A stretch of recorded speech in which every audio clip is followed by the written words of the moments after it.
Welcome to Pyramidal episode 20. Welcome to the podcast, the Pyramidal podcast. What's Thinking on about your changing mind? I was thinking about changing the name. Really? Yeah, it might be. What I are you mean, thinking about? is Pyramidal catchy enough? Well, the thing I have a problem is when I want to share it, people can't find it because they don't know how to freaking spell it. It's Excuse my true. language. We should But yeah. find a word twice as long, twice as confusing. No, Yeah. but if Let's we go the do like opposite direction.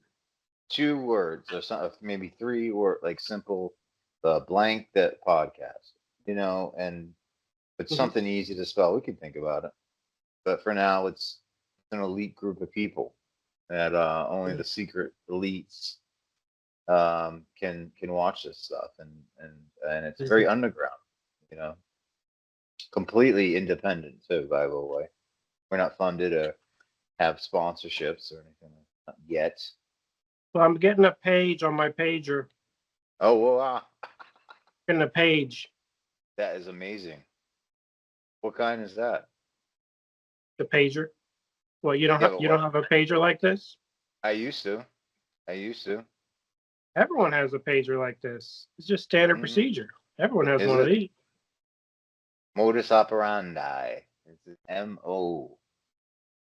Yeah, I used to. I used to have a Motorola one that came out, and they're really cool, different colors and everything. And they came out, they're like that size, and I was so happy. I was like, "Oh, I have a cool pager and all this, and I have money in my pocket." And a girl robbed it at a party. She stole it. Yeah, when I was in high school, I think only one kid had a pager, and everyone Really? suspected he was a drug dealer. Well, it was so funny. Yeah, they remember they were like the black ones, and you just see like the number Mhm. scroll by and just like, yeah, call now, whatever. Yeah. I mean, maybe their parents got it for them so they can keep tabs. I don't know. Yeah, yeah, that too, for sure. But what do you drink? Coffee or what do you? You're usually Yeah, energized. Dunkin' damn fine Donuts. cup of coffee. This But is I my also Dunkin' got a Donuts cup. Schmelzius. I smell. Yes, I haven't had one of those actually. Pretty. Are You they never good? had a Schmelzius? No, but this They're is okay. They're this. okay. You're okay. This What you Dunkin' got? Donuts. This is a rare. Can't buy these anymore. We're probably on eBay maybe for like probably thousands of dollars. But Mhm. this is a Dunkin' Donuts with an orange lid, original coffee cup. I don't know if they call them trowlers or whatever, but yeah, it's one of those really, really classy design, as you can see. Still has the sticker on it, actually. So it's been well cared for. Mhm. Big Dunkin' D fan. Mm-mm. Nope. There's this place though. I'll tell you. I haven't had a donut. Remember, I think last episode we talked about cutting off sugar and how good it is, and even how Mhm. sugar is like a demon in some ways, right? Well, Yeah, that try to one be sugar free. I am too, for the most part. But took one day. I think it was the following day, or maybe it was. I had this craving for this donut shop that opened up um, down the Krispy Kreme. street. I have had Krispy Kreme, but it wasn't that. It was like it's the Did you, place that's been there. did you see that video of like Krispy Kreme throws away a trash can full of donuts if nobody buys them within 10 seconds? Oh, I believe in 10 seconds. Jeez, I Like, knew they threw them away. the conveyor belt donuts? Yep. Like 99% of those go in the trash. It's Wow. literally for decoration. Wow. I I didn't never know knew that. that. Did not know that. But this place down the street is all homemade. They're open at like 4 in the morning, You can also homemade croissants, all bakery, but the donuts are just insanely good. Mhm. Like, so I got a box to share with my family, and I couldn't help it. And I ate a lot of them, and they were really good. But no, I'm not Dunkin'. The donuts, they used to be good back in the day. Dunkin' Donuts used to be a lot better. Now it's so mainstream and so commercialized that Mhm. it's not even recognizable. Yeah, they have, I yeah, did like the Dunkin' sourdough breakfast sandwich, those are good. Yeah, they have them but here. it I really know. depends when you buy it and who makes it, Hmm. because we're talking 75% of the time, the sourdough has an unbearable plastic flavor to it. Yeah, I And know what you so mean. it means whatever they're pressing it with, maybe the shift beforehand didn't clean it, or nobody's cleaned it. I don't Right. know, but I'm probably getting the flavor of what's on the press. Yep, that's a good point. Probably. And They if use, I get it early in the morning, it's okay. If I get it like at noon, it's always horrifically bad. The yeah, news crew doesn't know how to make the breakfast sandwich, and yeah, I don't know. I'm yeah. sure it You has got a to lot of pick them right. calories, so I don't try not I, to have it too often. there, where I worked one time, there was across the street. There was a Dunkin' Donuts, like right across the street, directly across the street was a Dunkin' Donuts. But when all the coworkers they got their coffee, they got it from the Dunkin' Donuts like 3 miles away or whatever, a mile away, because they didn't trust the people across the street, and they didn't make it right. They didn't make the stuff right, like you're saying. They didn't clean things right. Hmm. The guy knew him. He's like, "Oh, they're all drug addicts," and blah blah blah blah blah. And I was like, "Okay," and it's true. The other ones were good, and they sometimes there's an experimental Dunkin' Donuts where I live, and they'll put on items that you'll never see at like any other Dunkin' Donuts, just as like a trial run. And this Hmm. particular Dunkin' Donuts, it's weird. Like they'll have, they used to have like turkey sandwiches and like ham sandwiches with like Dijon mustard. Like they have like interesting things that they'll try. Some of them are pretty good. They should have left on, but Hmm. they take them off. But Well, I yeah. got some sad news to mention. Some really sad Oh no, news. what's up? What happened? The KFC that Michael Jackson ate from has been closed down. Oh no. Sad news. No. Oh Yeah. no. Wait. The KFC that my MJ The himself Michael went to. Jackson KFC, and you got to understand, Michael Jackson was a vegetarian at the time. Yeah. Yet he ate buckets of KFC with, and we only know this because, man, was it Charles Barkley? I think it was Charles Barkley at his funeral said, Michael invited me over, and of course I'm going to come over to Michael Jackson's house. He's the biggest star in the world, Right.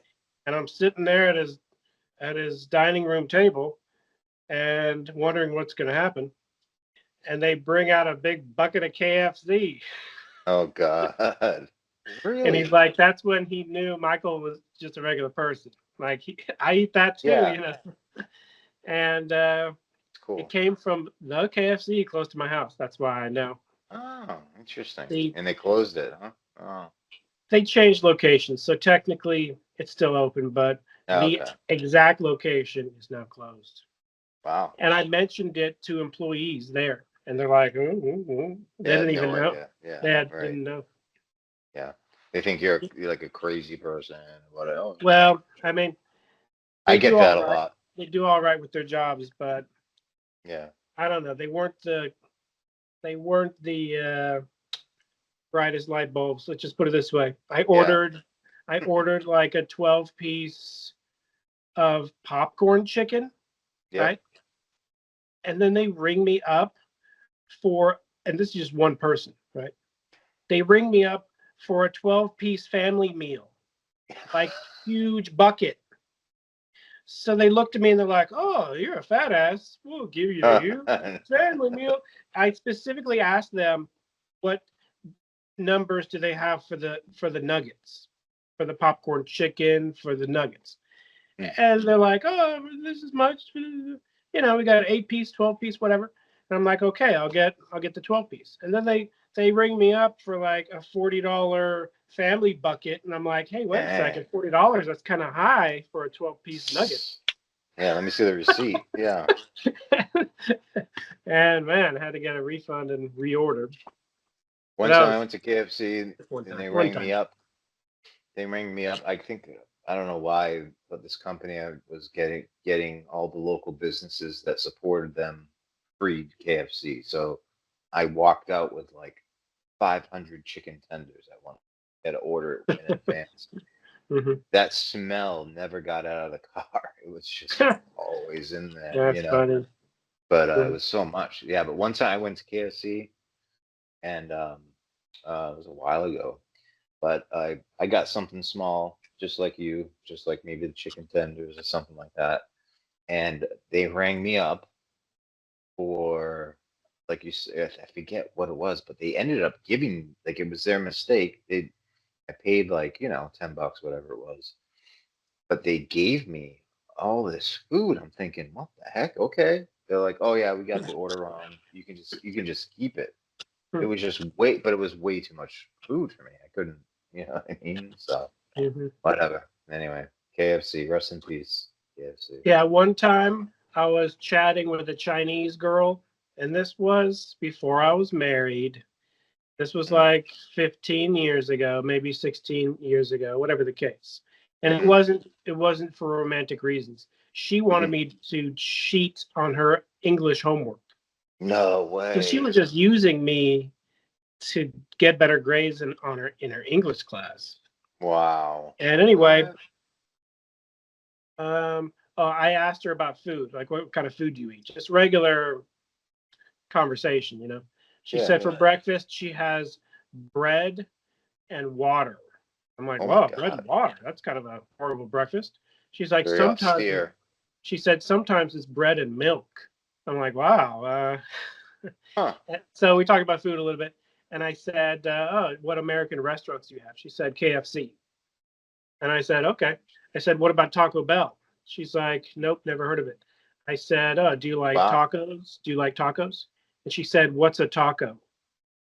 Oh, wow. And then she showed me different fruits that I never heard of. China has a lot of different fruits that we never even, just spiky fruits that I've never seen before, So it's an interesting, culture clash.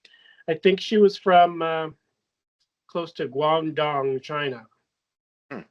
And in Guangdong, there's apparently a major factory, and they just produce all the Chinese stuff you see at Walmart. So I would love to visit Guangdong.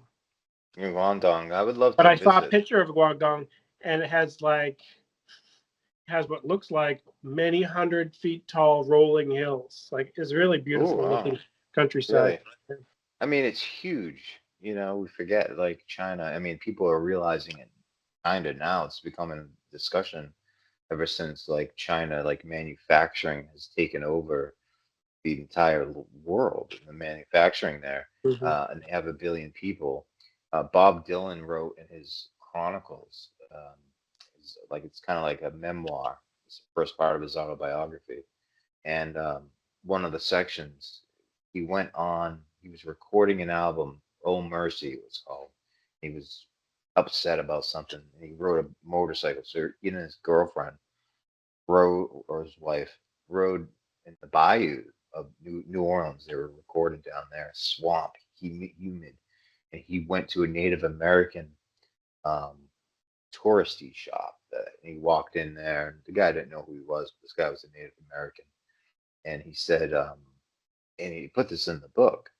He said, I gotta find it, but he said that the Indian or the Native American looked at me and said, and he said, it won't be long or something like until Chinese people or China. He had a vision of Chinese soldiers on the West Coast, like a bunch of them on the West Coast, just taking over the West Coast. Like, and you forget they have 1 billion people. This is back in like the 80s. He was saying this. So people say that, like, they're afraid of like the New World Order from America. It's China. Like, if it's anything threatening, it's China. Unfortunately, they're dependent on America for their technology. They're a huge market, of course, but Hmm. they were set up. They were basically their economy. I mean, people were writing about this in the 1800s or early 1900s, how China, but the Opium Wars and everything. They already knew, the British Empire already knew. Even before that, they already knew China was this giant force that had to be reckoned with in some way. That's why they're on the UN Security Council and all this stuff.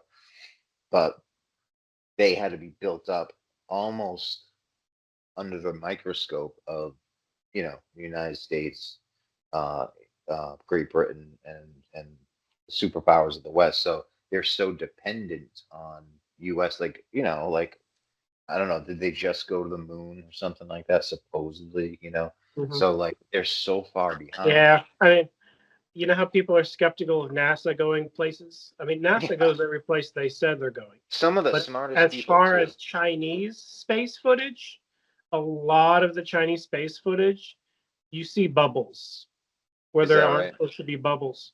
So they literally, China literally has a swimming pool with like painted black, and they probably do it for rehearsal and test reasons. We have pools too where we do the same Yeah, thing, right. but they film them and put it out and claim it's space when it's not. Oh wow, have you looked at it? Yeah, you I've would seen know. enough bubbles to know that in space, a bubble isn't going to go shoot straight up. Right. In space, if there is a It's gonna. bubble in any universe of a bubble existing in a vacuum, which doesn't exist to begin with, Right. if it was a projectile, something breaking off like an ice crystal, it would shoot in a random direction. It wouldn't go straight up every single time. Yeah. So It that's wouldn't the act dead like. ringer of it, them being in that swimming pool. It's Good supposedly a point. spacewalk, and this is an old video. It's probably like a 5-year-old video, Yeah. but they definitely fake some footage, and they can't keep up with us. We're the top space Yeah. explorers Technology. on the planet. That's right. Um, I did business with a guy who had a watch company in China, Hmm. and he asked me to design a logo. So I designed Hmm. like No way. 5 logos, and he picked one. And he said, Cool. "Oh, I like it, but it's not good enough." And then he invited me to the Consumer Electronics Show in Las Oh, Vegas. cool. Yeah, yeah. I've heard of it. And he didn't think I'd show up, but I did. So I showed up and You went to I that thing? saw a stack of like 500 flyers on his table with my logo on it that he claimed he No didn't like, he way. claimed he didn't use. Oh And my my God. uncle, who's a professional graphic artist, or rest in peace, Really? he Oh, was. rest in peace. But That's awesome. my uncle Larry told me that guy owes you, a couple $1,000 for that type of distribution. Absolutely.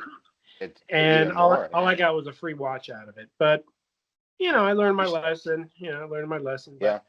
But that guy who did design those watches, and let's face it, there's not much original design going on. And this guy, he told me straight up, he said, in China, there aren't very Oops. many creative artists. Right. He said, generally speaking, there aren't too many art classes. There aren't too many art majors. Art is not something people strive for in China. He said, we Yep. go to Americans to think outside the box art wise. Yep. And so I thought that was a pretty interesting insight, that even though he claimed to not like my logo, it's probably better than anything Right. anyone else on his team could come up with. And Well, this is way before AI. This was many years ago. I'm right. sure he But can crank out stuff now with AI. maybe, yeah, but you're right about China not having I can like show the logo sometime. I kept one of the flyers and I still have it. so it's a watch company. That's kind of cool. So I Um, got to get a watch, and that was you my still have payment, it? a watch. You still have the watch? Yeah, I still have it, but it broke after like 3 months. It was a very low quality, cheap piece of crap, to be honest. Yeah. Well, I mean, some everything about it might have been okay. It's just the buttons where you turn it on and turn it off, the buttons just popped right off. The buttons are just buttons themselves, low quality. hmm. I remember I got my friend an Iron Man Timex watch He was going around the world. He was taking a trip around the world through semester at sea, where you basically are on a cruise ship with a bunch of other students, and they start off in California, go to Vancouver, from Vancouver to Japan, to China, to Thailand, to Vietnam, to India, to Africa. And they all around the world, like to South Latin America. They used to be able to go to Cuba, but they couldn't when he was there. But anyway, I gave him a Timex watch, and it broke the first day. It's supposed to be an Iron Man, like really can withstand anything, So I gave it to him. But what was I going to say before that? That was something I was going to say about China. So when I was studying politics at the Kennedy School of Government, which is like the top of the line, like, but not to brag, but I was there, um, and studying with those people at that building, those three buildings, and it is the whole school, but it's essentially those three buildings. But the dean of the school, and you had to read like what the dean Lewis's latest book was. I think he passed away, but Joseph Nye, he came up with the term soft power instead of like hard power, which is like, the sword. You know what I mean? Like the US has a defense spending that's, you know, the world plus the world. It's more than the entire defense spending of the world combined. So he said, but what really separates the United States is its soft power, meaning its culture, its music, its movies, its popular culture, Mm-hmm. its art, its images, it's this, it's that. So your Chinese swindler friend is correct. Like, in some sense, like they do rely on. That's why you see like a bunch of flashes of culture in Japan and stuff like that. Like you Mm-hmm. were talking about those people on the street that are like 1950s greasers and stuff. That's Mm-hmm. pretty interesting. So America Yeah, has a lot going I for it. had to learn a little bit about dealing with Chinese businessmen because, he first of all, he didn't pay me, but he said I could have a watch. He said, "What watch do you want?" I picked one out off his website. So in Yeah. person, I got to see the dimensions, and the one I picked out looked like a woman's watch. It was so small. I couldn't Oh see how wow. small it was in person until I got there. And so I Right. wanted to pick out the biggest, fattest one instead. And so Yeah. he did allow me to change the watch I wanted, That's but good. he didn't like that I changed the What watch. was how was the show? I've seen like photos of the show, and Consumer Electronics Show. yeah, I only went there 1 year. a lot of like I went there. models and I went the year that they chose and decided and picked what would be after CDs. They picked the really Blu-ray. They picked Blu-ray, Blu-rays the year I was there. the feminine format. So I wish I took a photograph of the alternative to the Blu-ray. What was the alternative? That's the whole point. No one Oh, remembers what the alternative was. No one knows. But I got to see the booth. Here's Blu-ray. Here's the other thing. And they looked identical. They looked interesting. identical. The pictures were just as crisp. They were basically the same technology, probably from two different groups of people. One was called Blu-ray. One was called da da da da da da da da. It was too long. The name Yeah, itself was too long, so people picked Blu-ray just on the name alone. yeah. Yeah, Wow. it's a pretty big convention center, and Yeah, I it did is. get to meet Asimo, the Toyota Oh robot, yeah, or was it the Honda robot? Honda, Yeah, I just Honda. forgot at this point. I think Honda. Yeah. But I got to meet that robot. I think Honda Oh, robot, could cool. have been Toyota. I don't know. I don't know. Punch that guy in the face a little bit. Needs a little whack. Whack. Okay. It is a Honda robot. Yeah, I got to Yeah. meet Asmo, the Honda robot, and it was eerie Yeah. because because He's like white. Asimo looked at me like this, Ooh. like he's actually sizing me up Oh like it's a boy. conscious sentient entity, which it's not, but it That's was back then. memorizing my face for Yeah, future reference. absolutely. He probably still is around. Who knows? Probably Yeah. still has you logged in there. I used So, to work for Honda. yeah. Yeah, one of my first jobs. Oh. And so I know But those vehicles inside and out. I went into Grand Theft Auto, and today I was playing and Grand Theft Auto 5. And you know how there's so many cars that you can get, but mhm. I couldn't believe it. I was playing as Trevor. They had the car that I had when I was a my first car that I saved up for my own money, bought it, and I had to sit because I had to wait until I got my license. But it was love that car. It was a CRX. It was a two-seater Honda. It got like 30 miles to the gallon of gasoline. So you put like $5-10, it was filled up. It was only a two-seater car. It had no power steering. It was basically like a go-kart, but it had like really fast stick shift. Anyway, it's in the game. So, but yeah, I used to work for him, and anyway, but well, I wanted yeah. to talk about the race that everyone on planet Earth is racing towards right now. Uh-oh. The Wait a second. singularity. Oh, Have you heard the about sing. this? I I was reading about the singularity. In grad school. I think it must have been 26 or something like that. And Ray Kurzweil, he went to the fraternity that I used to live in, MIT fraternity I used to live in, called TEP, which is a very secret fraternity that not so many people have heard of. I think Ray Bradbury or John Updike was also a famous writer poet was there. But yes, Well, I'm he talking wrote a book about called. He came AI, the up with the race. singularity. Talking Came up about the with the race for concept. AI. That's what I'm talking Yeah, about. the singularity. We Artificial said the intelligence. singularity. Singularity is near. Is the book that he wrote, and the Age of Spiritual Machines is another book that he wrote, and they're like tomes that are like. So yes, I'm very familiar. There's a mathematical singularity, which is different, kind of from the what most people talk about as the technological singularity, when exponential growth, microchips and everything, if you look at technology, it's exponentially growing everywhere, everywhere, everywhere.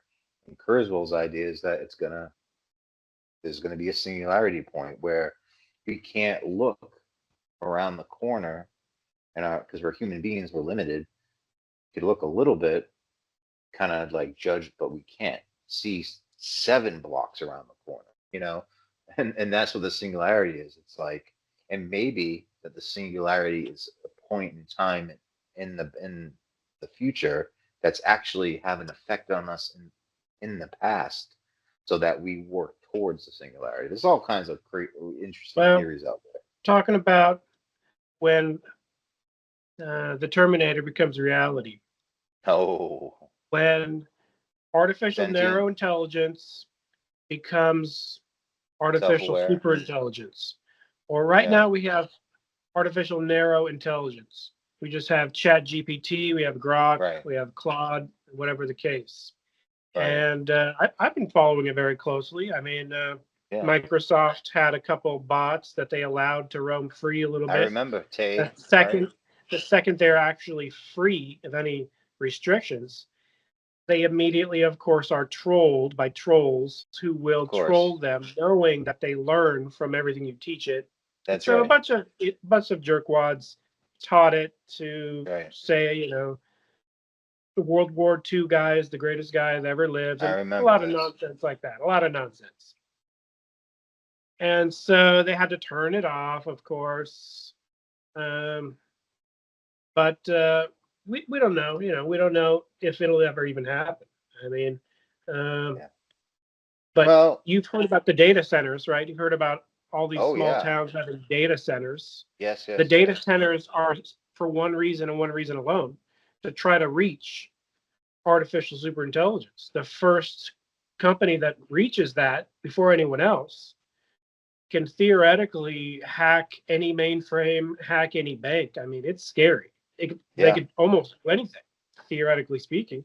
It's completely true. It's 100. Kurzweil says, and this is years ago that he was saying this. It's worth a read or a listen or whatever. But he says, ultimately, we're gonna have to deal with the fact of transparency, meaning like complete transparency. Like, you're gonna have to assume that everybody in the world knows everything about you.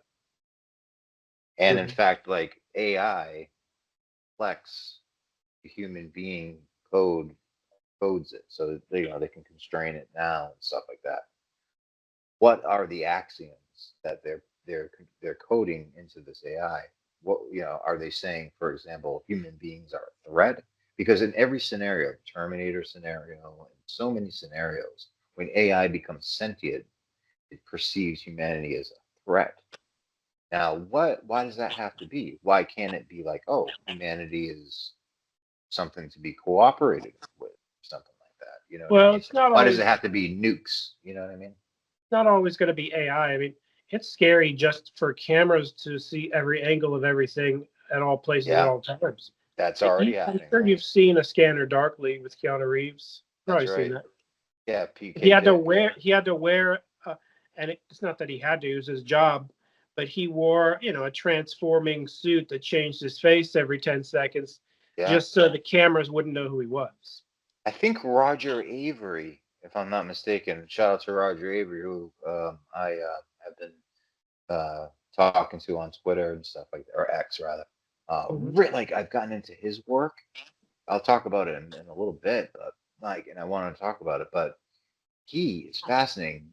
When I looked into his work, I had no idea he wrote Pulp Fiction. This is the guy that co-wrote the screenplay for Pulp Fiction, Mhm. adapted Beowulf, um, and apparently, I think he directed Scanner Darkly, or had He did. something to do with a Scanner Darkly. You can look it Let up. But me look it up. yeah, please. Maybe it was adapted the screenplay. Maybe he wrote something to do with it. But that book, movie, story is far ahead of its time. I remember seeing it as soon as it came out because I was like, oh wow, not knowing who PK Dick was, Philip K. Dick, and even not knowing that I would know his daughter, um, Tessa Dick, who's a big fan of um, dark journalists and stuff like that. But yeah, does it say if he was No, I don't see his credits connected to it. So oh I don't. really? I I mean, must it have been doesn't mean thinking. I he's don't. not associated with it in some way. He Yeah, I'll is in look the it up business, later. obviously. But yeah, but shout out to That's Roger cool. Avery. He co-wrote But Pulp Fiction, huh? yeah, I get yeah. So, but I mean, he worked with Quentin Tarantino at Video Archives when they had that VHS store. When Hmm. Quentin worked there famously, Hmm. and probably was an inspiration for Clerks, Kevin Smith, and things like that. And he worked at Video Archives with Quentin Tarantino. So he's like an encyclopedia of all kinds of movies, man. He really is. And like that's why I think you saw we had an interaction on Twitter where it was like I was like, I wonder if this has ever happened in a film. And then you had an idea. You said there was something like it was a movie you were watching. And it was so many credits and it was like Yeah. Did 11 he minutes. did he respond to that? He did. He What did said he say? he said the one that I can think of. He called it. Oh, I forget. Maybe you coined it. Was a credit scare, Hmm. like a jump scare, but it's a Well, credit scare. I just But it was. watched it. He said the fugitive. He said the fugitive. I don't know if it was Harrison Ford. I mean, I'd have, but it's an wow, you know what I unwritten mean? rule. It's an unwritten rule, just to let everyone know what I'm talking about. It's just Yeah. I saw a movie like 1 or 2 years ago, and it was clearly made by Europeans Yeah. trying to be Hollywood, Yeah. like I love Europeans with that. really obvious European accents throughout the whole thing, and that's fine. And Yeah. it was a heist movie, and so I wanted to actually check off on my list. I wanted to watch every heist movie ever made.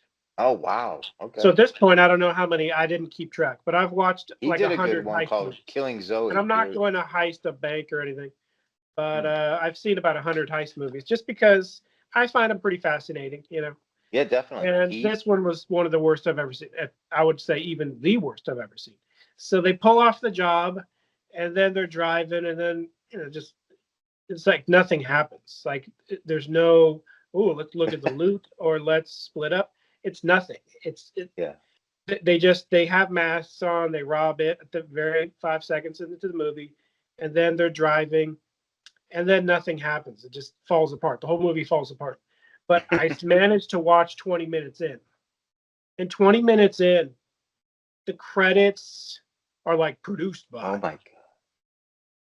Key Grip, Lighting That Time, Oh, that's Hairdresser, wardrobe. 20 minutes into the movie, I was like, "What the freak is this?" 20 minutes in, this is opening no, credits. no And so, way. and then I just watched a movie, a couple months ago, and a very similar thing. I watched the movie for 15 minutes, and then the beginning credits start like 14 minutes in, and they go Yeah, for they maybe 13 minutes in, and they yeah. go for like 3 minutes. And There's the guy's one the clip. driving, Yeah, and they ask the actor to do this. yeah, yeah. Just look out the window for 3 minutes. And there was like music And there's going like on in the nothing back. going on. The dude's just There's looking out the music. window for 3 minutes doing nothing, just so I they can show 3 minutes of credits. And it comes off as amateur. To me, no, it it's comes off as overall, really yeah. crappy. And I thought it would be funny if it was and Roger thought it would be funny too, I guess. If it was the whole movie was just was him just driving and that and just giving looking and it was 2 hours of just credits and the movie just ends. I mean, Another I know role, yeah. famously Apocalypse Now doesn't have opening credits Oh, really? Oh, I didn't know that. because the director didn't want them. And so Oh no, he wouldn't be qualified for something, something, something if he didn't at least have a title screen.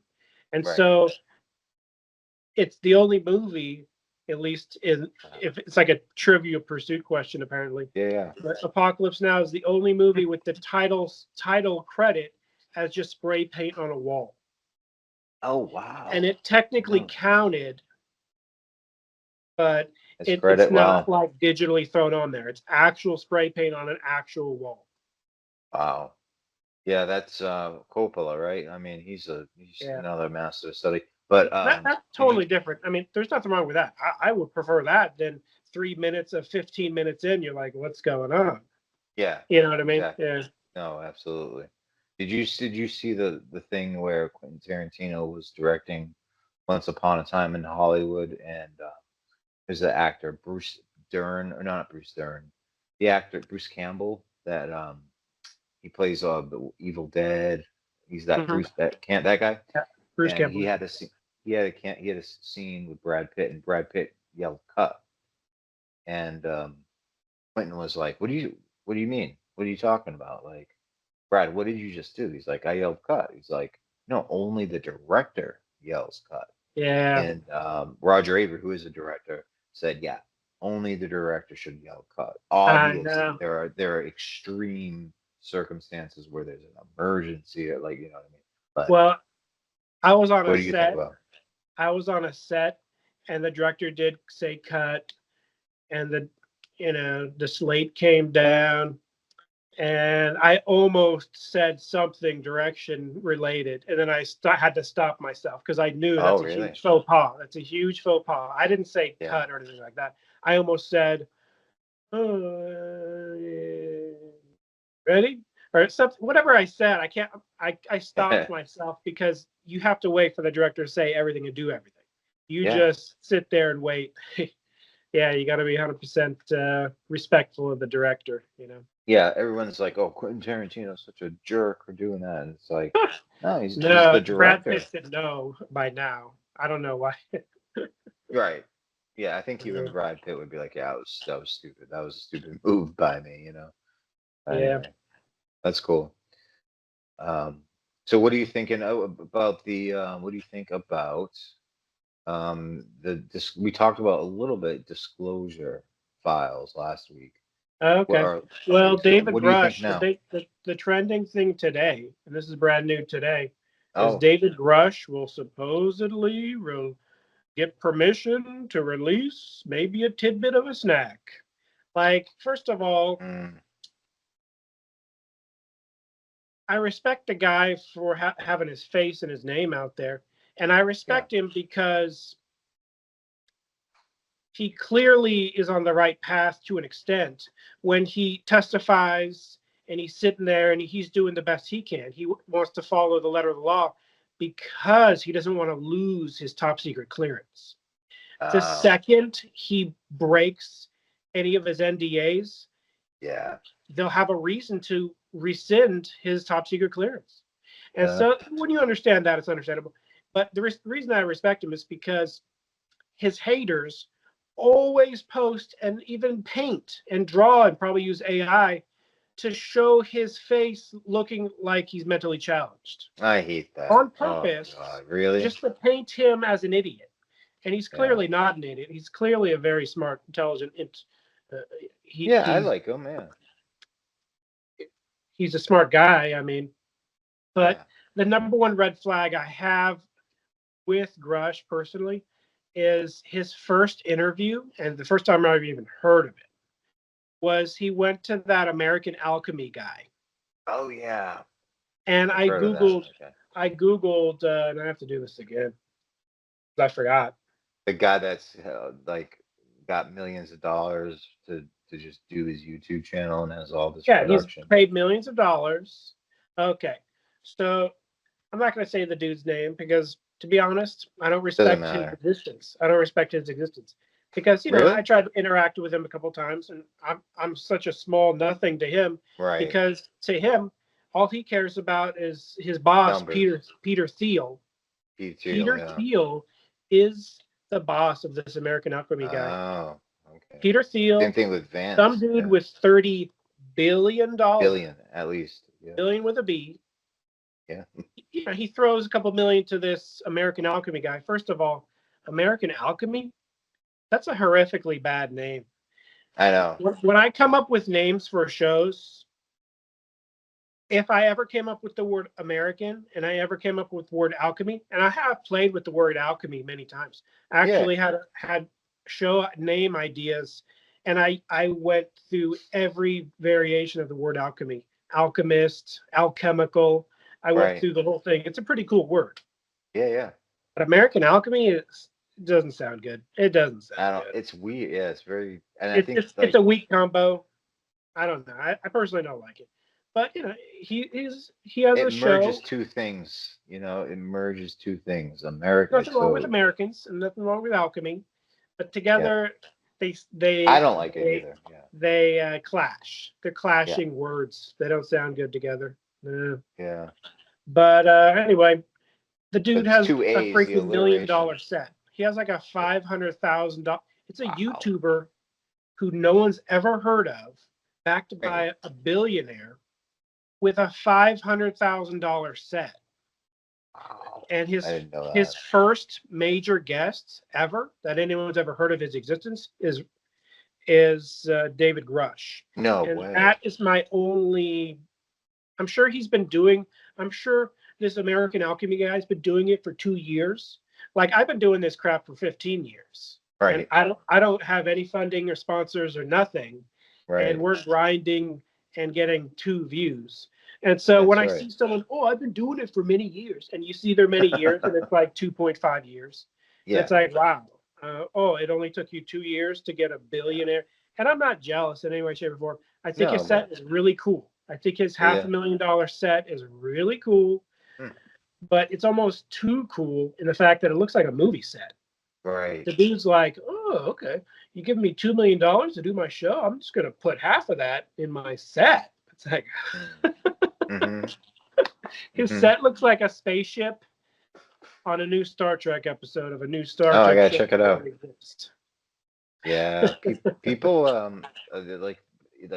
I think I saw a document that was released that showed like the Democratic National Committee's donations to certain YouTubers, and it was ridiculous. They like I'm talking, they give money to people on TikTok, to YouTube, to Kick, so there are people out there, if you're willing to promote their agenda, which I'm really not. If you want to, support Peter Thiel's agenda, which is basically living forever. Is that how you pronounce his name? I don't even know. Yeah, Peter Thiel. Yeah. Okay. So, I've heard of him. I've heard his name before. Yeah, I have a friend who is Bret Easton Ellis's partner, and he got invited to a dinner at Peter Thiel's party, but the dinner was supposedly him and his employees. And he's like, yeah, shows you what he thinks about Bret. He's like one of his employees. So he funds the arts and stuff like that. But as long as it's promoting transhumanism in some way. Mhm. So American Alchemy, I did check out an interview on there. I think it was this guy, Jordan Razani or something like that. He's an interesting guy. He was just picked up or talked about in, I think, the Post, New York Post, and he was called a science fiction writer, which he is. And but he thinks he's a serious philosopher, you know. And he's written philosophy books too, don't you know? But he's very interesting guy. But he can talk about everything under the sun, like. But also like into the occult and like all this stuff. So um, I think it's really like people are getting away from advertising on the Super Bowl. They're still doing that, but like advertising on TV and things like that. Like they're putting the money advertising into YouTube, where it's people watch more YouTubers than they do TV. I know, even I do. I watch if I'm gonna see it Yeah, sometimes, you know. I mentioned my movie to some dude a couple months ago, and he's like, "Oh, you should put it on YouTube." I'm like, "Dude," Someday maybe, yeah. I'm like, "No." For someone who's done YouTube for 15 plus years, for example, I hit 10,000 subscribers, right? So that opened me Yep. up. That opened me up to getting access to the YouTuber events. Because did you know you have to Oh have 10,000 wow. subs to even have access to the YouTube Oh, events? I didn't know this. No, I did So not. after I hit 10,000, this is a couple years ago. A couple years That's ago, I kind hit of 10,000, and I'm like, okay. I mean, it's not 100,000, it's not a million, but maybe now I have access to the events. And nope, I don't. right. I don't have access. Never got access Oh, because even if you hit the thresholds that they set out and line out that are supposed to be not reachable by normal people, even if you yeah, hit them, you have to be on a list. You got to be on the list. yeah, And I'm never going to be on the list ever. yeah.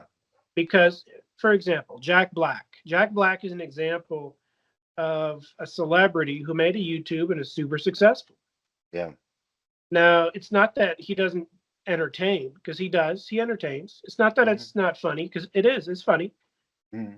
Jack Black went through the official channels Yeah. through his actual agency and Right. publicist and through his actual agency and management and connected those things on an official level. He went straight through his Hollywood channels Hmm. and connected that through his YouTube.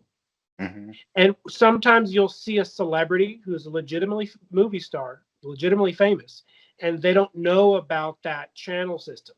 And they'll set Right. up their own personal YouTube and they'll make a couple of videos 10 times funnier than Jack Black's. It'll Yep. be cooler, 10 times cooler. This person might Yep. be even 10 times more famous. And Yep. then you see that it has 50 views because Yep. they didn't go through the Exactly. official channels. They didn't do it through a management. They didn't do it through the agency. They didn't do it through the Yeah. official process. Yeah. YouTube has been co-opted by Hollywood, and it's not a secret. I mean, it's common knowledge. The Yeah. reason Disney stars sometimes will set up a channel and it be the number one channel on YouTube is because they did it through the official agency channel. It's all Right. official. Some celebrities don't know that, and they just think it's, I'll make a YouTube, I'm Right. pretty famous, I'll get a bunch of views. And they Exactly. see that some nobody kid who's not famous gets 10 times more views than an already That's famous right. movie star because they don't understand how it works. They They don't don't, understand. and I've nothing seen that against a Jack lot. Black. I mean, he did it the smart way, but I think someone did it for him. Someone's like, "Oh, you want a YouTube? Oh, Oh, I'll for set that up." sure. He set it up just like a meeting of any movie. He was Hmm. in a Hollywood room, and he's like, "Oh, I want a YouTube." Okay, we'll set that up for you, Jack Black. And someone Yep. set it up for him, and it's no different than going to a movie set. Yep. He Yeah. doesn't Pretty much. upload them himself. Or It's edit all them. Yeah. 100% connected to through. He probably has a Hollywood Yeah. movie editor edit his YouTube videos. You know what I mean? It's that Even connected. even small scale people like Brent Weinbach, who I talked about before, had me on the show. Brent Weinbach, comedian. He, I think, I mean, Monday nights, the Chicken Coop. He has maybe 30 people tops in the live chat. They were all engaged. They're all, and there's nothing bad about that. But I mean, this guy's opened for some pretty big acts and stuff. And you'd think, like, given his credentials and what he's been in, Curb Your Enthusiasm, like all this stuff, like, yeah, he started. He didn't go through the official channels. He just thought, oh, sorry, YouTube channel, and he's done like maybe 400 episodes, and not to mention the Poundcast and stuff like that, the DJ Doug Pound, which he co-hosted. He like 30 people. I went into stuttering, like people who Stuttering John, who's from the Howard Stern show, which, I mean, epic numbers back then. All people were listening to Stern. They knew who everybody was. These guys, now that Stern has ended pretty much, and they're all fired, they're going to YouTube and starting their own YouTube. They know nothing about it. They're getting like nothing for viewers, and they all have to create drama with each other to get any amount of viewers. Pat Dixon, who's like a legit stand-up comedian, and a funny one. He's alive right now with another funny ex-Stern guy named Bob Levy. And they're both really funny, New York kind of comedians. They're very funny. But tops, they'll get 200 live viewers. Tops. Yeah. Tops. But It's you only just, need a dedicated few. I got to see in real time. I got a video with 40,000 views in one day. Right. And Google bought YouTube, and I'd be lucky to get 40 views on the same video in the same amount of time, no matter how much you put into it. And I've seen famous YouTubers before they were famous, and I know for a fact they bought views from India, and they bought views from that's another thing, China, or wherever the farms are located. Yeah. Maybe they're located in Thailand. I don't know where they're located. Lithuania was one of them, or something like that. There was some, Eastern Europe. But they bust those bot farms on a regular basis. Like the police will break into an apartment, and there's 1,000 phones on the wall. No way. And those 1,000 phones are leaving comments. Oh, this is the best song I ever heard. Oh yeah, that is the best song I ever heard. And someone in the comments is like, oh, I recognize that video. I even know what famous singer that is. And she isn't that good, but people think she's great because they paid a bot farm to leave 1 million comments. Incredible. It's standard procedure. And I know of a bunch of YouTubers, and I'm not going to drop their names because I don't want to make them feel bad or whatever. And if I can't prove it, what's the point? But the fact is, it exists. It happens. There's a YouTuber that got 100 million subscribers from faking it. His first 5 million subscribers are all fake. But then it spirals into the realm of the real. I never used any of those tactics, and so I never hit 1 million. But I knew about the tactics. I knew about the little tricks and schemes. I'm just too honest of a person. I don't know. Fake it until you make it. The fake it until you make it is such a mantra that I've rejected since day one. Yeah. You're real from the beginning, or you're never real. That's my mantra, personally. Yeah, real or not. Yeah. Oh, yeah. These people that are like when I was looking, I mean, it's so glaringly obvious too. Like apparently you can just buy them just for one show too. So there was this guy that was trying to have a big show, and it was so funny because it was normally you might get 130 people watching on a live show, on a big show, right? Mm-hmm. And then it was 6,130. And then that like 6,000 never changed. But the real nut, like 130, or it would go down and up and fluctuate a little bit. But it was clear that he bought 6,000 bots to watch it. Yeah, I'm pretty sure it's dirt cheap too. I mean, if you live in a third world country and that's your only job to bot farm these American YouTubers, they're gonna do it. And AI can do it for you now with their chat bots. AI can do it. They just spawn new ones and new ones and new ones, and that's what like Cliff High does. I was invited on a podcast, and I don't know if I'm going. I don't know if I'm going on the podcast. So what happened with it? What? Well, I was invited, and they changed. I was invited, and they said, "Oh, they got to cancel at the last second." Then I was invited again. They had to cancel at the last second, and so they invited me again for Monday. Oh, okay. That's the day after tomorrow, and 3 times the charm. I'll do it. the reason I'm doing it because I want to plug my movie. I want to plug Necktie Lumaton, and that's the only reason I'm doing it. Period. Yep. Yep. Hopefully they don't cut out me plugging my own movie. I know. I did plug my movie in an Amazon documentary that I was in, but if they cut me plugging it, really? that's fine. I understand if they cut me plugging it, that's 100% cool because it was about the documentary. It wasn't about plugging. You don't normally plug something in a documentary when you're talking about. Well, See, when I was you're a talking about guest on a John Teeter. podcast, but when you're when you're a guest on a podcast, usually they let you podcast is normal. So hopefully they don't cut it out of the podcast. Yeah. But the documentary was about John Teeter, and the podcast, of course, they want me for John Teeter. You're still famous. He still comes back, John Teeter. I'm trying to think. Has Hollywood ever asked me to do anything not John Teeter related? Ghost hunting. Ghost hunting only one time. Right. So the Ghost Adventures dude did watch one of my videos, and he apparently liked it enough to tell the HR lady that books his shows to at least give me an audition. So this was, we're talking, it might have been 2018. It might have been 2018. I think you're right. I think it's could have been 2019, 2018. Okay. Around there. It wasn't, So I did, because they're Hollywood, they canceled the last second. They said, and then I sent them a resume showing how much of an expert I am. And they're like, okay, we'll give you a phone interview. So I did a phone interview, and they were impressed enough to ask for a FaceTime interview. So I did a FaceTime audition for a ghost hunting show. And I didn't get it. I never heard back from them. But I can reveal a little bit about that show. They said there's going to be a woman and a man, and there's going to be a third person, kind of like Egon from Ghostbusters, who's the tech guy with all the gear. And I could easily fill that role. Yeah. Because I already have the gear. I told them I wouldn't need to borrow the gear. I already have it. You already are that person. I know how to use it. And, I told them a little bit about my experience with poltergeists because I rented a room that was haunted by poltergeists. And if anyone thinks that's crazy, so did Dan Aykroyd. He rented a room that was haunted by a poltergeist.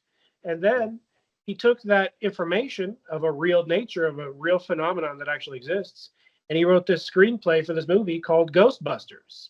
So Ghostbusters is a movie that doesn't exist. Clearly it does exist. If Ghostbusters exists, Dan Aykroyd rented a room that was legitimately haunted by a poltergeist. It's a true story. It actually happened. Really? So I mentioned my story of me renting a room that was haunted by poltergeists to the lady who's auditioning me for the ghost hunting show. Wow. She said, that's very similar to a house we're investigating right now. And I'm like, oh, that's cool. I said, that's cool. I have some insight on that topic then. Right. Even better. I said, can you share more information on that? She's like, no. I can't tell you the details. And so I'm never going to know whose house that was that they're investigating. That's too bad. Yeah. And it could have been a canceled show. Maybe they changed the format. I do know Jack Osborne's ghost hunting show came out very shortly after. And you said it could have been the show but Jack Osborne's show doesn't have a woman and a man and a tech guy. The difference but maybe behind the scenes, maybe the woman and the man was fired and they hired Jack. And I'm sure they have a tech guy behind him. Jack, did you see? I remember showing it to you, and because I did tune in for a few episodes of Jack's show, because I knew that was gonna be probably your show, but not necessarily. He definitely. I know the name of his show, like Portal to Hell or something like that. Yeah, that's right. So Portals to Hell. So this episode, they did have a tech guy, and the tech guy's like, "Whoa, look what we found." And I don't know if you remember, but because I did send it to you, or I posted on Twitter or something. But it's just these stick figures. Look what we found, and it's like there's the ghost, and it's like these stick figures. And you remember that? Well, maybe I clicked it. Evidence. I don't remember the exact clip, but the stick figure thing is just the It's just that technology from the, what is it, a PlayStation or Oh, Wii. Xbox. Oh, it's a Wii. Maybe it's Wii because it does this Yeah, it's whole like Wii, scanning. Xbox, PlayStation, whatever the case. Some Yeah. Australian discovered it like 10 plus years Oh, ago. Some Xbox too. Yeah, Australian you're right. discovered for the first time that if you turn on this software, which is designed to find you playing tennis, it's designed to find the player so they can sync his arm with the tennis racket, Right, or like his arm Wii. with the Yeah. baseball bat, Yep. or his hands, so he's playing Mike Tyson's Punch Out or whatever the case, you know. Yeah. Yeah. And or the golf game. I've played the golf game with Yes, the golf Wii. game's cool. I played golf Wii with like my brother's game, Tennis is and fun. that software is designed to look for a human figure, whether there's a human figure or not. So Right. it's very unscientific. Right. Now I understand there's a line of maybe they are mapping some spirits. It's theoretically possible, but it's still very unscientific. And I'm such a Yeah. diehard science I know. Me too. focused I have. ghost investigator that I reject and I refuse any of that That's technology. why I don't think you would. They would want you. You know, they want Yeah. people who are like already believers, don't have a skeptical scientific mindset. They want people that are maybe an Egon, but not a real Egon that would actually You like. probably want some fake Egon. Yeah. They want a fake Egon. You know what I mean? They want and they want somebody that looks the part. That's the whole thing. They want somebody that Mhm. like looks like you got to look for the demographic that they're looking for. So every woman that I've seen that's the psychic always has a tattoo, always has a nose ring and different Yeah. colored hair and I know. They were looking for kind an of actor. gothy. Yeah, They're looking for an actor more than a an regular actor. human being that's real. The And funny one is the I can two play the black actor's guys. role. I can play the actor's part. I mean, the Yeah, people in the they're good actors. documentary, and they're amazing people. I respect them, and I'm happy to take part. But they said, "Oh, he's different in person." That's because my What? John No Teeter kidding. videos are from 10 years ago. Yeah. But on top of them being from 10 years ago, I was playing a part that I invented. The Right. hoax hunter is a character I invented. Oh, And yeah. for the documentary, because they're just asking me basic questions, I wanted to just be the regular human being and Yeah. not the hoax That hunter person. character that I invented. I invented Right. that character in 2008, actually December 2007 to be specific. I Yeah, it's invented not that you. character, and I based that character off of um, we're talking Robert Stack of Unsolved Oh Mysteries, yeah. Yep. Rod Yep. Serling of The Sightings. Twilight Zone, Yeah. and maybe Tim Prisoner. White of Sightings, and maybe Leonard Nimoy of In Search of. But Oh yeah. mostly Rod Serling and Robert Stack. Mm-hmm. That's what the hoax hunter's character comes from. Basically, Mm-hmm. those two uh, amazing actor, I love those shows. you know, leads of those shows where they're investigating cool stuff. You know, even Yeah. if it's Rod Serling who's just narrating a fictional event, he's very He wrote a professional, lot of them. Yeah. and he wrote a lot of them. He was very professional, very mild mannered. I love So that. I guess some of the times when I'm angry, maybe I have a little bit of Patrick McGowan in there. Yeah, I'm a huge fan of Patrick McGowan. Me too. Oh I don't know man. if you've seen the clips of Patrick McGowan, but when Yes. Patrick is asked during interviews, you can see these on YouTube. That's where I saw him. When he's asked a question he doesn't like the question at all, Uh, he got legitimately angry. really? Like, Haven't seen that. oh, why did the ending to The Prisoner suck so bad? He's Oh like, no. he's like, Yeah. he almost wants to say F you, but he's a Christian. And so he Yeah. holds it back, but you can tell he's angry. He's like, I don't want to answer Yeah. that. I know that look. I know exactly that angry look. Yeah. He was amazing. He was offered like what, James Bond? Yeah, He he was was offered offered the lead in James Bond. I think wow. maybe the first James Bond ever. And he Right. turned it down because he said, I don't like the promiscuity in the script. This guy Right. sleeps around with an octopussy and all these, whatever the case. Yeah, He didn't like the drinking and debauchery. the debauchery. Although he played a character called Secret Agent Man, he had a show called Secret Agent Man, Oh, I and didn't that's know why that. they offered him James Bond because it's so Oh, okay. close. To be honest, James Bond might be based on that, or maybe he's offered the second James Bond, but I'm pretty sure he was offered the Huh. first James Bond. I don't know the exact Okay. details, but he's an amazing actor. Rest in peace, Yeah. who passed away. He was in I did get his Braveheart. He was. autograph before he died. I got, Didn't he say I that bought something his like his autograph. that you saw something maybe, I don't know, forget what it was, but something about his last something that he wrote Jesus Christ or something like that. Like I look like what was it? I forget. There was some cool I can't remember. I don't know. story. But No, he was a celebrity that didn't rub his religion in anyone's face. Like most no, people didn't even know he was Christian. He right, kept it to himself. What right, denomination? Nobody. I mean, I'm sure you could find out, but he didn't right. advertise it. He kept it really close, guarded, and rest in A lot of peace. people advertising it. I think the last movie he did was a cartoon, a Oh, Disney really? cartoon, where he was a turtle.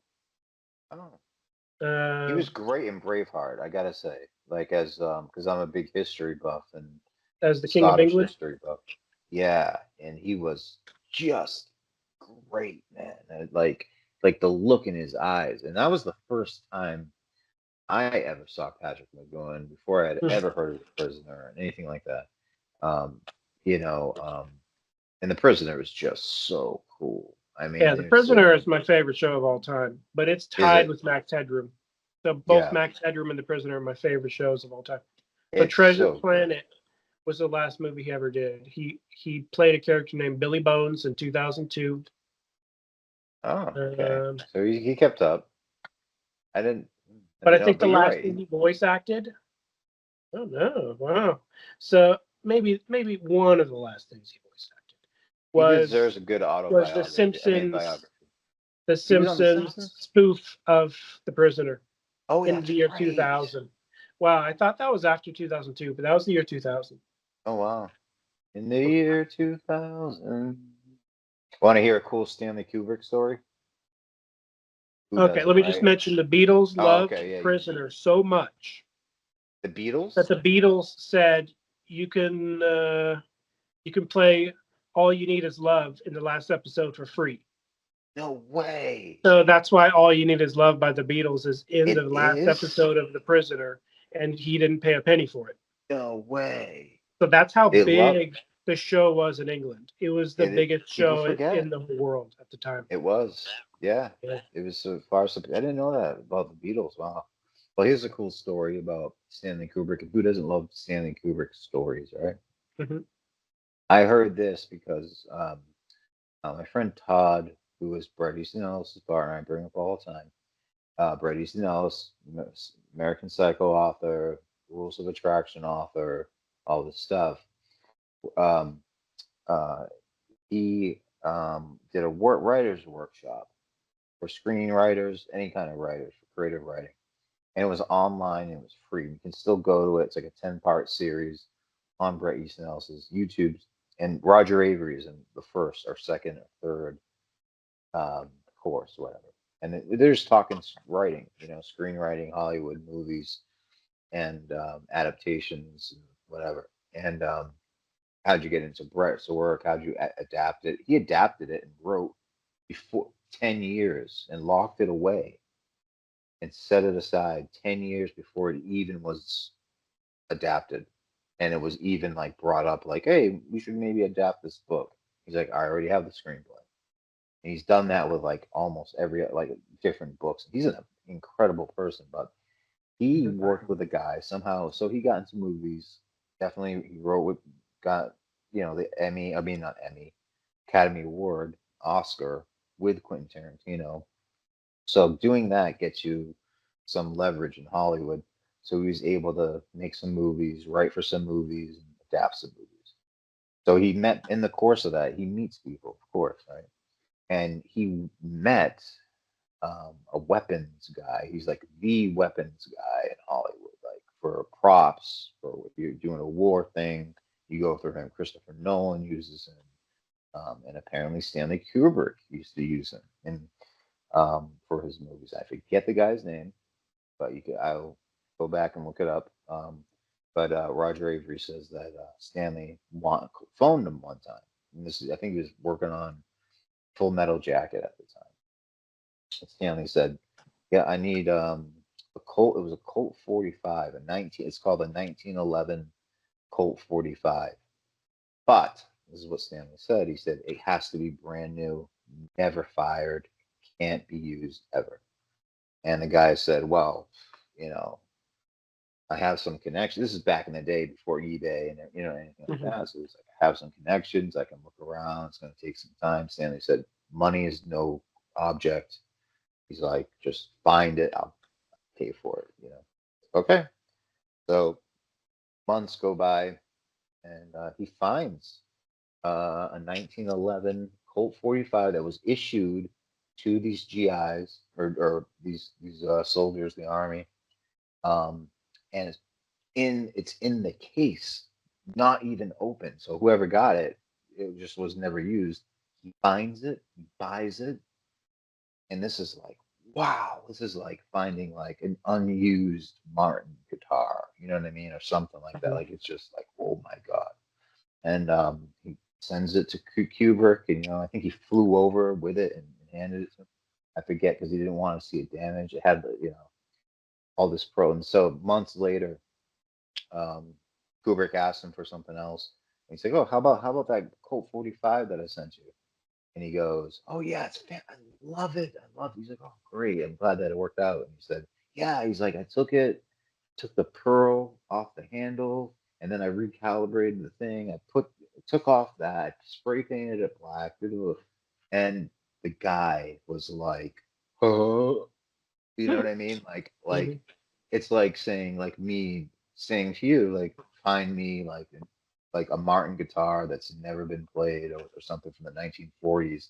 And you find this very specific guitar, and I take the strings off, take the neck off, and put like whatever I want. And Roger said that's what Stanley does, and that's what good adaptations are. And if you look at Stanley Kubrick's work from The Shining, which is based on a book, which is Full Metal Jacket, um, most of his films, So what did he all use based on books. what did he That's use what he the did. gun for? What did he use it for? I think it was for remember for Full Metal Jacket. Obviously, they're using kind of guns and stuff. I'm not exactly sure. That's a good question to ask Roger I Avery, don't but remember that kind of gun in that movie. I think it was standard issue, right, for films. I don't know, but But it was not that maybe it time wasn't frame. that movie. It's different Could have time been. period though. It is a different time period. It's true, Yeah. but I'm not sure. I'll have to look. I'll have to ask about that. Mhm. That's the story, but it's pretty cool. It's a Yeah, it's good pretty cool. and it's definitely like how Stanley and any good artist, I Kubrick think, definitely did work. paint things, like how he famously painted the typewriter in The Shining.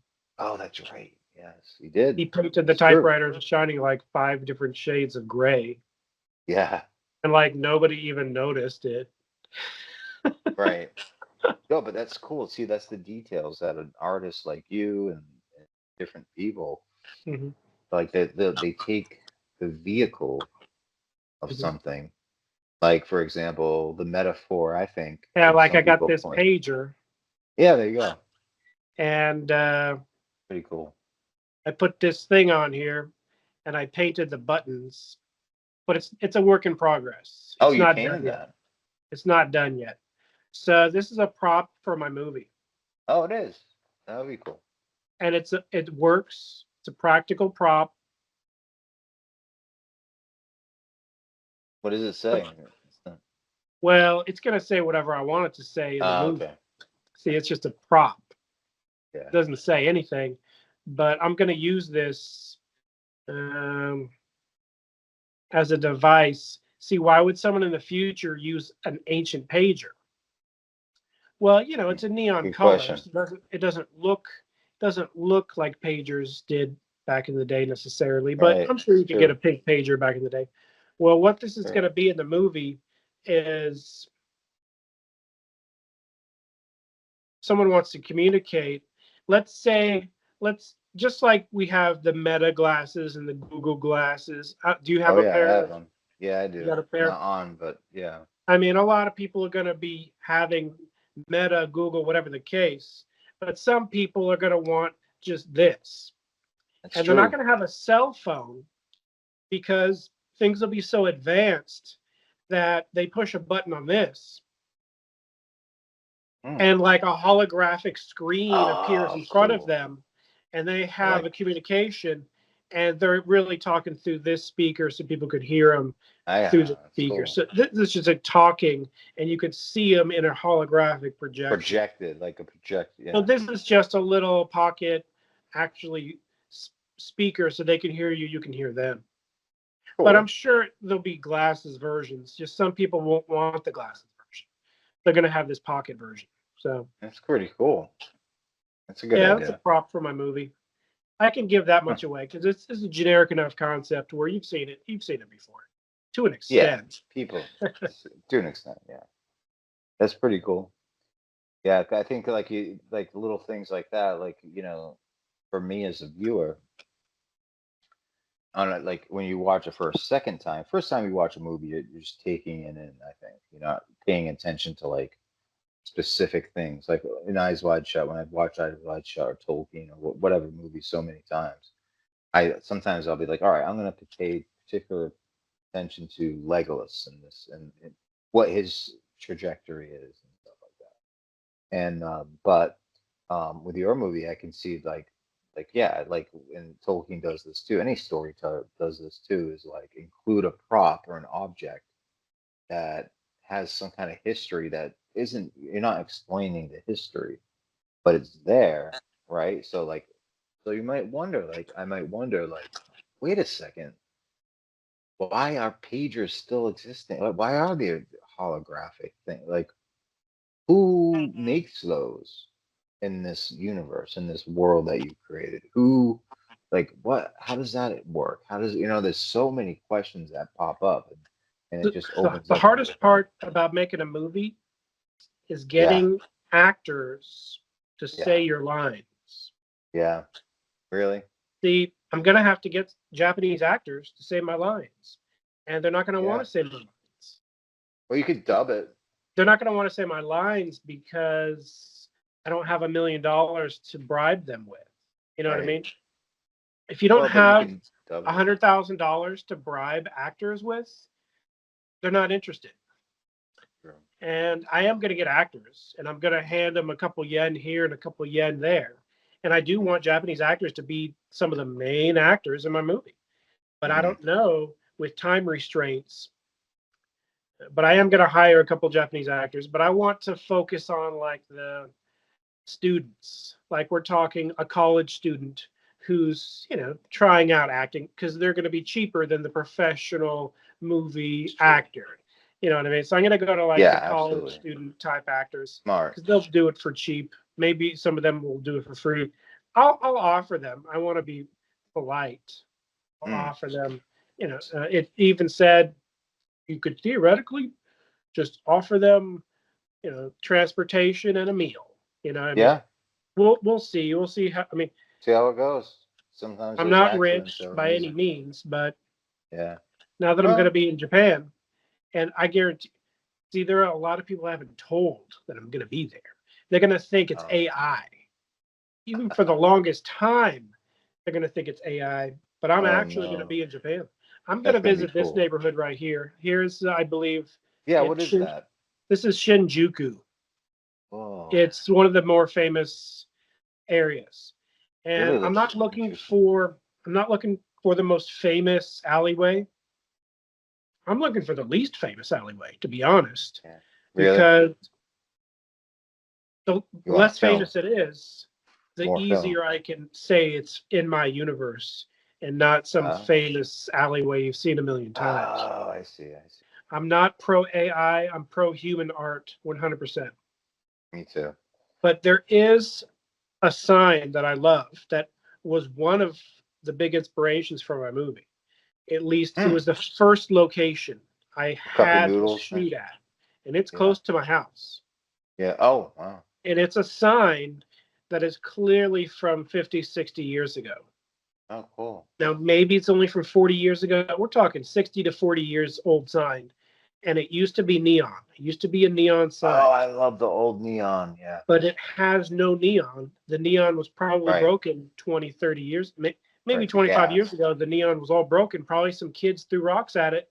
Oh, Probably someone threw a brick at it, and the or business just was out ran of out. business for so Yeah. long. No Yeah. one's going to pay a crud load Yeah. of money to fix the neon. That would A be neon expensive. side. It's such a big sign. Oh It would probably wow. Is cost it? many thousands of dollars to Can fix you the say neon. what it is? Oh, it's in the movie No, I though. can't Okay. because I want But this it's big. location to be known to no one. Yeah. See, But there's it's going to big. be It's. some famous Japanese alleyways, right? Hmm. And then I'm going to cut to this area, which is close to my house in Oh, California. cool. And even Japanese people will be confused. They're like, Oh, where's that? I've never seen that.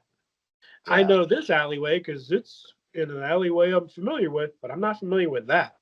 I can't reveal all my locations, you know what I mean? No, of course not. But the sign hasn't had neon for 20, 30 years.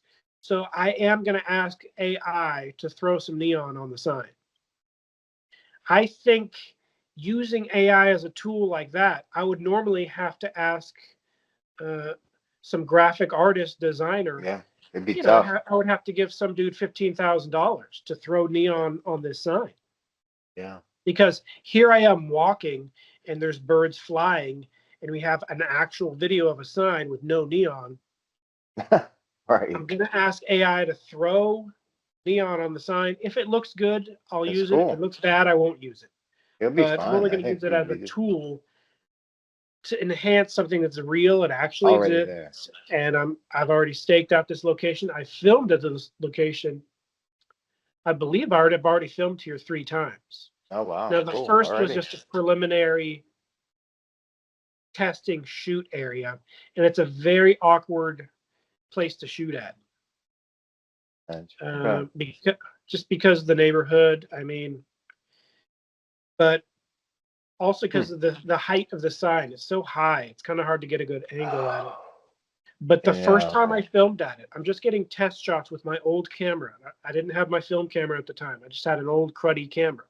So I'm filming, and a crow landed on it, No and way. and I was perfectly zoomed up.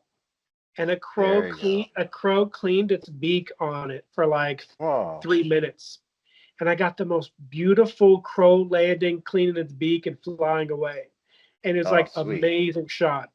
And that footage got deleted. I accidentally deleted it. Oh no. Like I always make a copy, right? Oh, Here's a copy. And I'm me like, too. Yeah. don't delete that copy. You can delete Right. this one, but don't delete that one.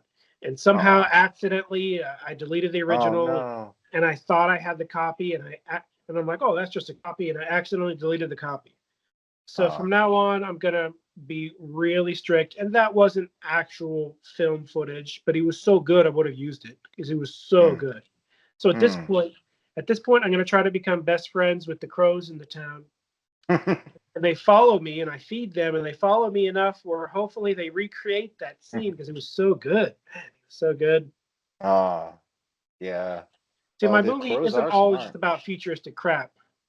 It's a cyberpunk movie. It's set in the future, but it's not all about Yeah. futuristic crap. It's also about Right. crows cleaning their beaks on a sign.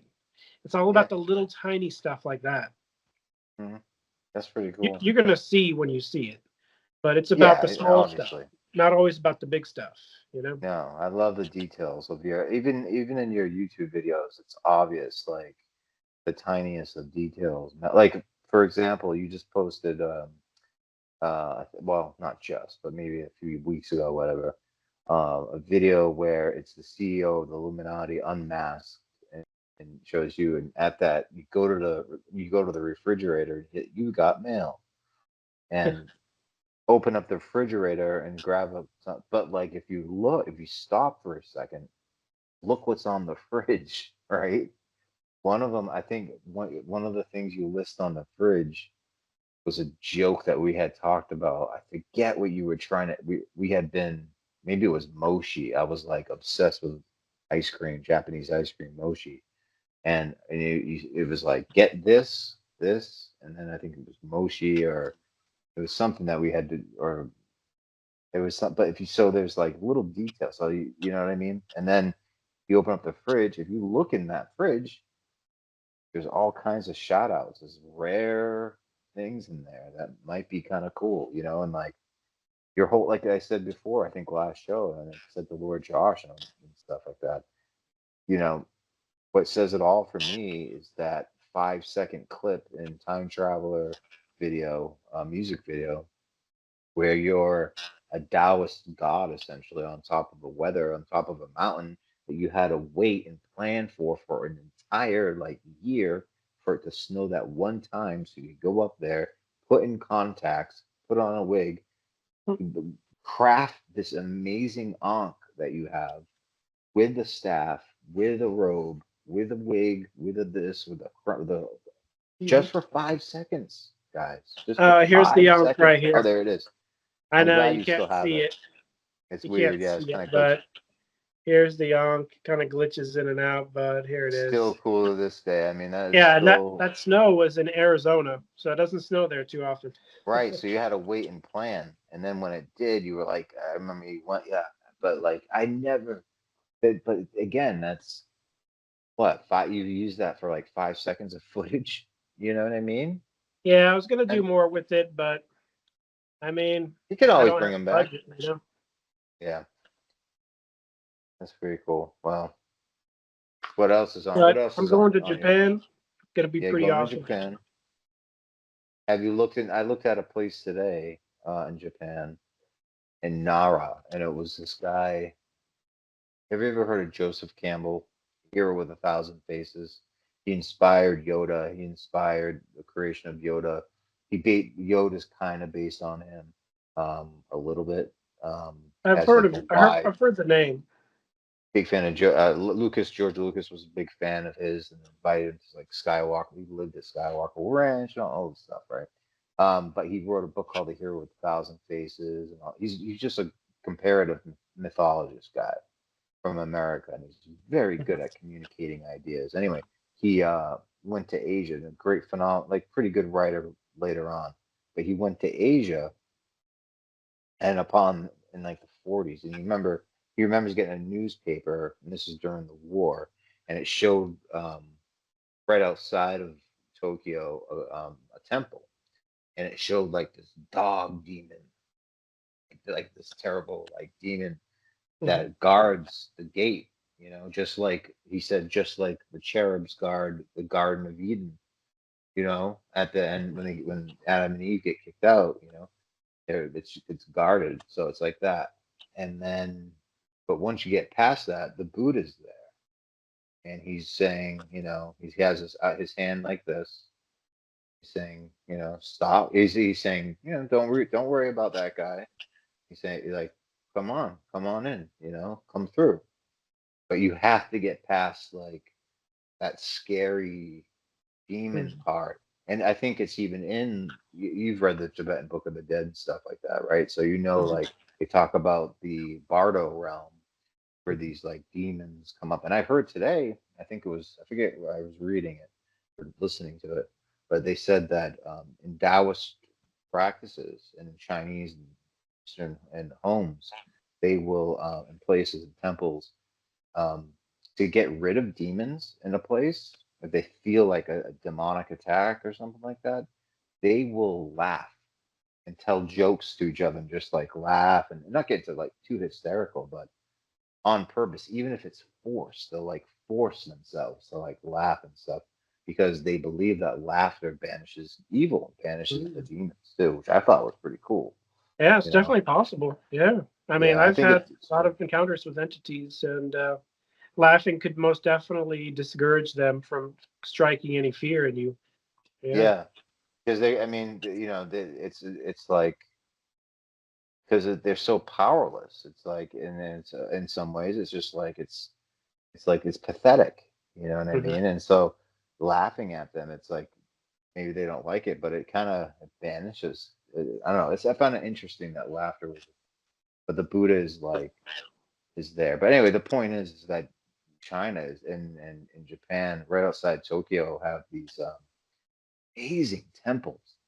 Mhm. Um, I was going to ask you if you plan on going to any temples, or is it strictly Yeah, I'm gonna city, so visit to a speak? couple temples. I'm gonna visit a couple. Cool. Um, I didn't want to focus on temples, No. but there, there can definitely be some epiphany scenes in the movie where temple visuals would help. So I can definitely. I already have a couple temples marked out. I mean, the more striking ones, like there's Yeah. one in Osaka with a gigantic lion's face, and Whoa. I thought it was a demon face. It's Mm. so weird looking, but it's Mm-hmm. so cool and striking and gigantic. So I'm definitely going to film with that Osaka huge lion face one. I think I it might wanted that to might be go the a little one. bit. I wanted to go in the outskirts and go to a dragon temple, but it's too far Oh, away. It's too Dragon far Temple. away. That sounds There's a dragon interesting. temple where you go to an area. There's a cave. You go through the cave, and at the end of the cave is a luck dragon that grants you a Whoa. wish. Whoa. Oh my And I God. wanted to do Very that cool. because it's kind of like Dragon Ball Z. You know what I mean? But but it's like a 4 hour train ride to and then Wow. 4 hour back. It's too many hours. I can't throw an Yeah. entire day of shooting away just to get a dragon. And as cool as it is, it's just a dragon statue in a cave. It's very Mm. cool, but there are some actual striking temples and shrines. There's one with an astrologer, a Japanese Whoa, really? astrologer, and the Okay. shrine is like 1,000 years old. So I am going to that one. I think Lord That's Josh would be cool. interested in this. It's a pretty Yeah. cool looking temple shrine area. It's 1,000 years old. Hmm. And I don't know if you've heard the news, but like there's some crazy people burning down I temples and have shrines. heard that. Yes, I Like have they've already seen that. burned down like four of them. And so I kind of want to go to a Insane. few just in case they get desecrated. I want to perhaps capture historically what some of these That's amazing terrible. shrines and temples look like. I didn't originally have shrines and temples on my list because it's something that is cliche. A lot of Yeah, true. women and men, they go for the cherry blossoms and the temples Right. and the cherry blossoms. And I want to go to the gritty, dirty streets and Sure. get the Yeah, neon yeah. at Yeah. 2 a.m., which is the exact opposite of those things. Right. It is the But opposite. Yeah. but I do want to get a couple shots and visit a couple Yeah. temples. Man, I don't know obviously what the story like I know a little bit, but like it's just like you like what you could do with an ancient temple as contrasted opposite to, the alleyway Mhm. grittiness, Blade Runner type like grittiness, the contrast of having this temple that's still like somehow standing or something like that. And again, why it's there, who is there, and like, you can, I don't know. It's just, There is there yeah, is I think, one neon temple, no way, really? and you put a coin in, and it lights up. What? Oh, that in The Tokyo? entryway is neon, but it only turns on if you put a coin in. Interesting. That's cool. So And I'm probably going to visit that one. yeah, there's going to be so much stuff to film. You're But going to have so I much don't fun. want it to just be me. So I want to try to get some actors involved. We're going to see. I mean, Yeah.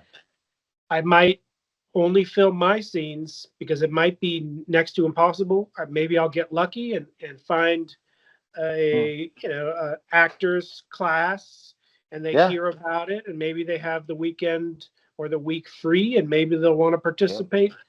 I'm willing to pay a tiny bit, but I'm going to be probably flat broke by the end of the trip. To be honest, I'm not going to lie. I'm not rich. You know Well, what I mean? well, I mean, you have a budget, you know what I mean? And Yeah, you do it the best you can. That's all. But I don't think I have a problem hiring anybody to be in the movie because uh, last I checked, Japanese people love the movies. yeah. They love culture. They love cameras. You know what I mean? Like it's for most part. I think I'm going And to get business cards printed up and oh, stickers that's printed good. up. Good Stickers and idea. business cards to hand out. Yeah. Because when people are skeptical that I'm filming something, I want to at least have something physical to show Right. that I am filming something, and I can have Yeah. it in English and in Japanese, and maybe it just says, Yeah. I'm filming a independent movie, And You could even, like there's like little like magic tricks, like I think people film that some shots, like you can put like if you put on people are easily fooled. Like back in the day when nobody had like everybody didn't have a camera phone, like a big all of a person on the street with a big camera probably was like a big TV show for a big deal and was like, oh wow, oh I'll talk to you. Okay, yeah. This is for something. But nowadays it could be anybody. So I think if you put a lanyard on or something that just said like, you know, Necktie Lumaton staff or something like that. Staff, or came up with something like that just like looked legitimate, kind of. You know what I mean? It would, looks are a lot of like people will judge you, and so like you can't just I don't know. You can, but I think you'll be fine. But you'll come into. I have a feeling you'll come into situations that aren't going to go your way, but turn out better than you even expected. Just like the crow, like you didn't pay the crow to fly on that sign, Mhm. but it did. So like I little wish I still happy had the crow accident. footage. I wish I still I had it. know that sounds cool. Well, good. The Yeah. I made a copy and then I deleted the original, knowing there's a copy. Hmm.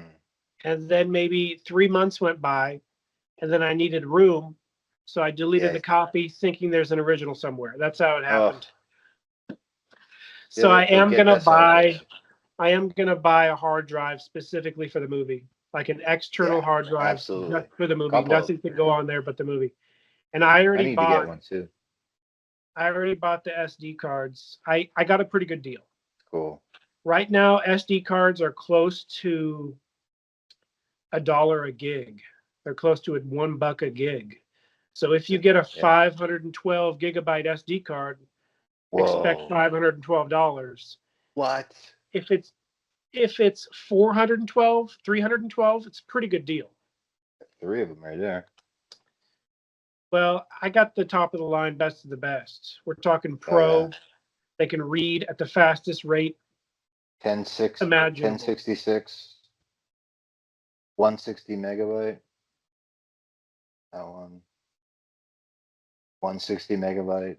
So the way I got a good deal is I bought the Pretty 256 cool. megabyte cards. Nobody wants the 256 because everyone's going for the Oh really? 512 Uh, or the 1 terabyte or the 2 terabyte. I can't afford no 2 terabyte card, and I can't afford right. no 1 terabyte card. So what I ended up doing was I bought 2 terabytes worth of 256 gigabyte cards. Wow. So I have like 8 cards or something. That's So I'm gonna cool. have to swap them out, but I'm happy to swap them out. Actually, swapping them out protects the footage a little bit. Let's Hmm. say one card goes bad. Okay, I lost a day worth of footage, but at least I didn't lose a week's worth of footage, you know. So True. I mean, True. they're brand new, top of the line, and I don't think I'll lose any footage. I even bought a case, a waterproof case for the 8 cards, Oh good. Yeah, yeah. and I bought an umbrella for the camera itself. I bought a little camera Yeah. umbrella that's like this big. It's Oh just for cool. the camera, and maybe it's I this can't wait big. to see what kind of camera you have and Well, I'm not stuff going to like show all that. the details, but it is a No, I mean professional not now, but I mean Netflix like approved. It's the second cheapest Panasonic on the Netflix approved Netflix film approved. camera list. The cheapest one has no viewfinder. Of What does course, that that's mean? dumb. So I had to get the one with the viewfinder. But What's a view? Oh, you see the screen? Yeah, I did buy a second screen. So I have a second screen that's good. that big because I wanted to be able to see from a distance what this picture looks like. And to Hmm. be honest, for traveling reasons, it's too big. So Yeah, now I am thinking that maybe I should get a smaller one for traveling that's a reasons. good But point. That's a good point. because what you can do Yeah, is I can flip it, and even from a great distance, I can see if I'm in frame, if everything's in frame. yeah. Uh, I pretty Hmm. much don't have a cameraman, but I am going to hire a cameraman for 1 or 2 days. But I'm probably going to have to press record and walk places. it's going to be a lot of B-roll, but it's a lot of A-roll. I mean, it's just the Yeah. cityscape roll, other than this one location. Now I have a good 4 or 5 locations in my neighborhood. I'm planning on shooting something, but now that Japan is an option and on the table, obviously, some might get scrapped. But there is a very cool bank in Hmm. my town that is clearly space age design, built in the Hmm. 1970s, and they never demolished it. And it's still space age, and Wow. it's actually for rent. You could rent it. Oh, It's wow. not an operating bank, but the building is there and it's for rent. I'm not going to rent it. I can't afford Yeah. $2,000 just to rent it for a Just to month. I rent can't it. afford that. But Yeah. what I'm going to do is I'm going to film myself just walking up to the bank and walking away from it. Oh, okay. And Yeah. what are they going to do? What are cops going to That's how say? it's done. Oh, I you was can't film listening. here. Well, I'm No, already they can't. gone. Sayonara. You know what I Yeah. mean? See ya. Sayonara. I was watching last night or the night before. I found I'll send it to you, but if you want to watch it, but it's rare. I've never seen this. This must be on like Criterion DVD or Blu-ray extra. I have no idea where because I'm a huge Orson Welles fan. But so and talk about somebody who was a real artist and did everything, and oh my God, like so Orson Welles, it's him in like I think the '60s, maybe the '70s. It's a documentary of him talking about his film Othello, which is him adapting Shakespeare, but it's all in black and white. And what he says, he talks about, he's like, I'm not. He's very dramatic, and you know how he speaks and everything. Mhm. I'll whether or not I do that, that is the question. But will I answer that? No, not. But what I will tell you is that at the time I was making the great film Othello. It was like he talks it like he's just brilliant. You're sucked in. You realize what he's saying when he's showing you the movie. It shows you what he's saying and how he Mhm. made the film. And how he made it was on such a tiny, crazy budget that they had to film it in Rome. And when you see what's supposed to be a steam bath scene, there's a famous steam bath scene where like you can't see the person, you know what I mean? But like there's violence, okay? But like it's supposed to be a steam bath. Well, he went down to the church and got the local church in Italy or whatever, and got a bunch of incense holders, and that was the steam. And so and he said that it wasn't close to a steam bath. He said what I made to look like a steam bath was actually, oh, I forget exactly what he says, but it was something like that's just oh, it was a fish market.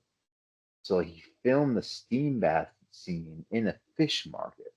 So he's Mhm. like, you might think that it's a bathhouse, but it actually is a Moroccan. Like, in what he did was part of it. You won't even tell. He's like, he says at one point, he says, this character throws a punch to the other character in Rome, and the other character gets hit. He gets hit in Morocco. Like that's Okay. how crazy he was at cutting the thing. Mhm. Anyway, it's a Reminds it's a me really of good the documentary. I sent it to you. It's almost like it's not as good as like a David Lynch masterclass mhm. where he goes over like his favorite films or anything, but it's Well, pretty good. Stanley Kubrick, he constantly would shoot one scene and another scene. Now, we've seen it in a million TV shows and movies where here's a fake outside of a house and here's an inside of a real house and vice versa. They do that all the time, usually with a house. You know what I mean? Like here's Roseanne's house and here's a set that's inside of a house. It's a real outside of a house and it's a fake inside of a house. You know, you've seen that 1,000 times. But Kubrick took Yeah, it to the next level, where I'm pretty sure at Kubrick in in the Clockwork Orange, You know, the house that's robbed by the droogs, Yes, or uh, just harass, just they run amok in the house multiple times. I You do know, remember it says the, home. It says home on the outside. yep, Outside it says home. it's a very cool home. Yeah. And so he's delirious and he sees home and he's like, oh, I remember that somehow. And he wanders Yeah, for that's the right. second time back to the same place. But I heard I think it was in the DVD commentary that when you see the home, it's one location. And then Right. when they're walking on the steps, it's a second location. And Exactly. then when they're inside the house, it's a third location. So Exactly. one house is three locations. And That's right. watching the movie, it never occurred to me. You know what I That's mean? right. Yeah. And I think So you'll be Kubrick able, was a master with tiny details like that. yeah, but you got to make them line up. You know what I mean? And Yeah, that's they why, have to. that's when the small details matter, right? Because Yeah. people are like, oh, I didn't even notice. But if you don't pay attention to the small details, people will be like, oh, that cup wasn't there.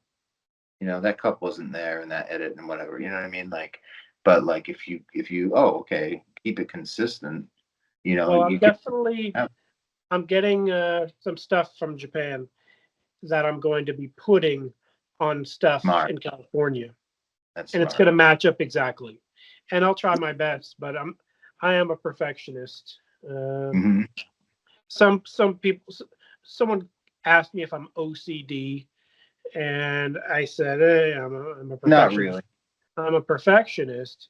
And so all they can think of is, oh, you're OCD. You wash your Everything. hands 1,000 times. No, I don't wash my hands a No, it's thousand not. times. I'll There's a just wash my spectrum. hand once, I'm like a OCD. regular clean person. I'm a perfectionist. I believe in a similar way Stanley Kubrick was a perfectionist. Now, Yeah, judge that after you see my movie, though. I mean, people yeah. that have only seen a couple of my crappy YouTube videos, they're They're like, not, "Yeah, right. This not guy's right. not a perfectionist. His videos suck." Nah. But you got to understand. After you make 500 videos, you get tired Listen, of perfectionism, and you just throw out the slop. You know what I mean? all you got to do, all anyone has to do, is look at the Back to the Future. Is look at the Back to the Future video that you did, and the Mhm. detail and prop making and just everything. Like it's just mind blowing. Like that somebody even created that. Mhm. I've never seen any other Back to the Future fan do anything remotely as So cool as I that. wrote the lyrics, and it's a long rap. It's a Right. long rap. It's almost 2 pages of rapping. Yeah. And then I was like, oh, now I need to make the props that match up with the rhymes. Hmm. So I'm like, I don't have a pizza oven. So I had to make the pizza oven. I don't have this. I had to make that. I don't have that. I had to make it. Yeah. I don't have the bumper sticker. I had to make from scratch the Yep. I Break for Birds bumper sticker. Right. And it looks really close to the bumper sticker of the movie. I did my No. best to make it look exactly like the bumper sticker. Yep. But Yep. what it was me just getting a very similar lenticular golden thing, and then I with a Sharpie, you know, Oh. with a Sharpie, I freaking wrote out the letters exactly. Wow. Huh. That's how it was done. See, there's the magic behind the scenes, the magic of movie But then making. you see John Carpenter. He Yeah. painted. John Carpenter painted the thing on a Did he? fish. So this I is what John Carpenter did. He had a fish tank. He painted one side of the fish tank in all black except for the text, okay. the thing. So the thing was clear. And then he had like lights on the other side of the fish tank. And What? then he had smoke inside of the fish tank. And then he had a black plastic garbage bag on the outside of the fish tank. And then he lit the black plastic garbage bag on No. fire. And Hey, as it melted, you could see Uzi. the light shining through the smoke, shining through his painting, and it's like a phenomenal painting when you really think of Yeah, how good of a painting it is. that's so And true. he invented that practical effect from scratch. And I'm Man. nowhere near the level of John Carpenter or even James Wow. Cameron or some of these Yeah. amazing other artists like George Lucas. But I do Mhm. have a few tricks up my sleeve. I mean, for example, as dumb as that video is, the "As Above, So Below" music Don't video. talk about yourself, man. There's a guy that said in the comments. I don't know if you saw the comments in that video. I saw Someone in something. the comments said, "I work professionally with editing in Hollywood, and Oh, I've yeah? never seen that effect before. How did you do that effect?" Oh, wow. And I Which was like, one? "Oh, really? What?" Which Well, effect? first of all, I painted that effect Oh, that. using CGI cartoon that I drew one frame at a time. That's how I did it.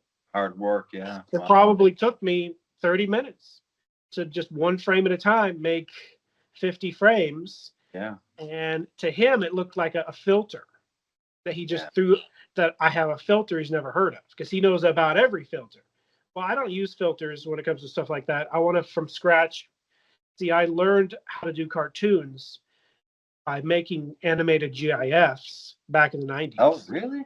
So I still use those skills in videos to make any Yeah. animation. If I make an animation, I still use the animated GIF. You got to make it one frame at a time, and you can make it clear, and you can throw it on top of anything.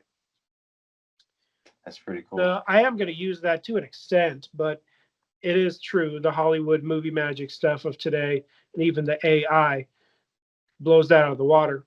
But Yeah. I'm not a fan of AI. I'm not a fan of how AI is so obviously slop. You can tell. Yeah. So when I said I'm gonna throw some neon on a sign, it's gonna be me, who's a real person. It's gonna be a sidewalk, which is a real sidewalk. I'm walking. It's a real sign. Everything's real. Just I want to illuminate where I normally couldn't illuminate it, because let's say I want to get a night shot, and I've already been at this sign at night. It's pitch black. You can barely even see the sign. True. And so I can't get a night shot at this sign because it's just me in pitch black and you don't see anything. Mm. But if I could somehow throw the original neon lights on there, and I can't, but with AI, I can at least But, see what AI right. can come up with. And if you use it And as a that's not, tool like that, yeah, that's I not, think there's a rule. I think there's a rule. The Yeah. rule is the whole screen can't be AI, period. right. But something inside of the screen where the screen is real, everything is real, something tiny inside I think can that's fine. theoretically Yeah. be AI to an extent. I mean, I'm not going to trick anybody or fool anybody. The Yeah. movie is 100% human directed, human actors. Yeah. I'm not going to have any AI actors, I'll tell you that. No, that's terrible. But the slop that's out there, it's like people, and I see so many podcasters with thumbnails now of like them as AI, and it's like, or this situation completely AI, and it's like, don't be something else, to do something original, and or at least like help. But there's this person I work with, or used to work with rather, and she was telling me, oh yeah, blah blah blah. So I looked her up, and turns out she makes money. I forget how much. It's not a lot right now, but she had Chat GPT create a country singer, a female country singer from this area, from Boston. What?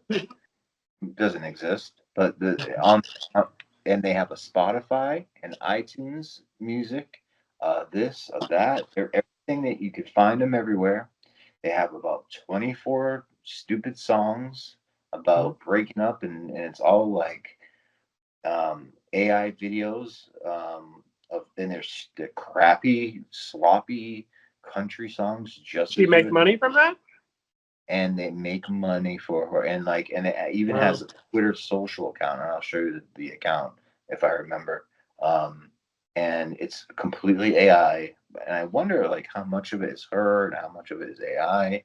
But through the YouTube ad revenue and through Vivo and through all the like million platforms that are out there that she's on, those little cents pile up, pile up, pile up. And, Well, but I it's so got an fun. email from YouTube recently. It said we are demonetizing any 100% AI content, period. No, really? They said that? So if you have a That's video that's 100% AI, or even leaning in the direction of mostly AI, oh, expect it to be demonetized, period. wow. Obviously, they're not going to Interesting. catch everyone at once, Right. but I But would it's hope something like that would be flagged 100 times because good. I don't know.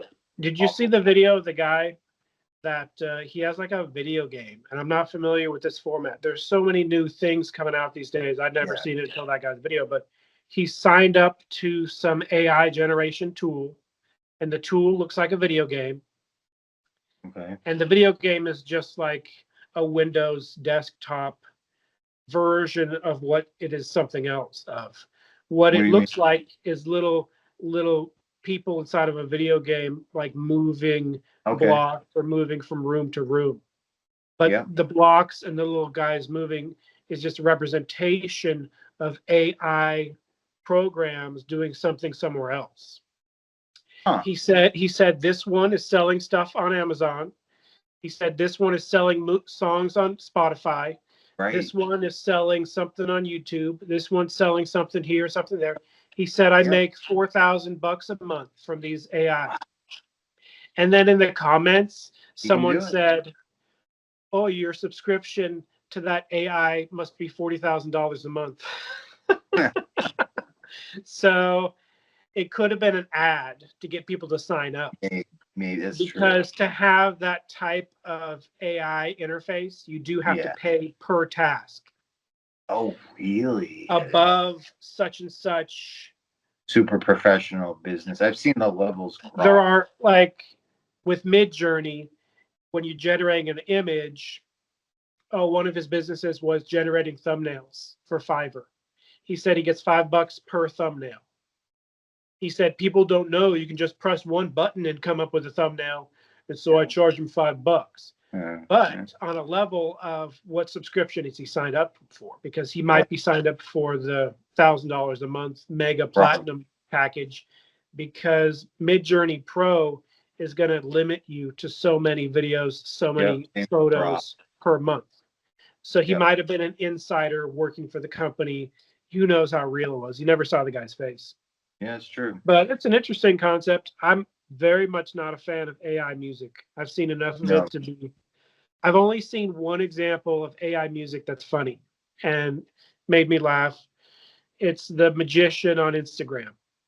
Have you seen that guy's videos? No.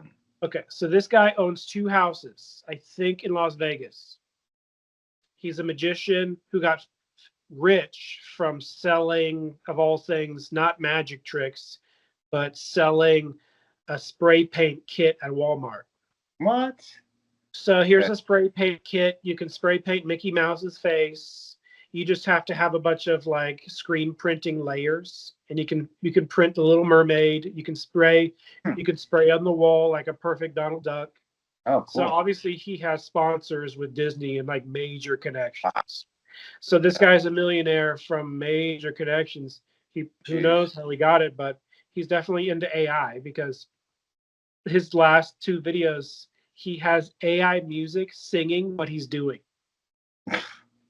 So what he has done with his 2 houses, you've probably seen 1 or 2 of his videos. Probably, yeah. He'll cut a door out in his house randomly. He'll just cut a door.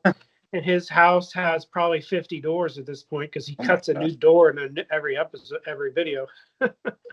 And he's like, okay, so his latest video that I saw, he puts a balloon under the door and he fills it up, and then it's tied to a string, and he pulls the string and he can open the locked door.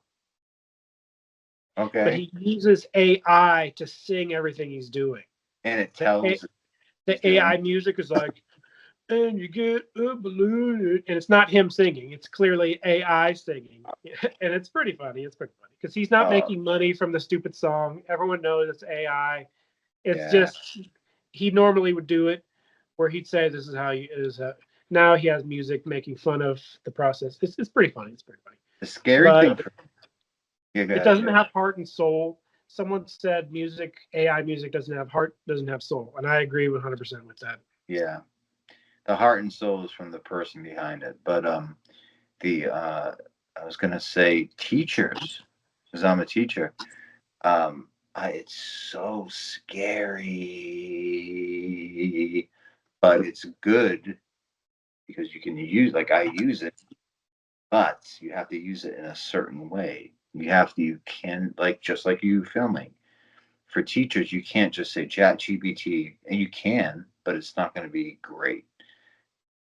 Write me things to do. Write me a 40-page syllabus or essay on such and such, blah, blah, blah, blah, blah, and hand it out as lessons. I've seen teachers come up with their entire syllabus, meaning all their work is AI.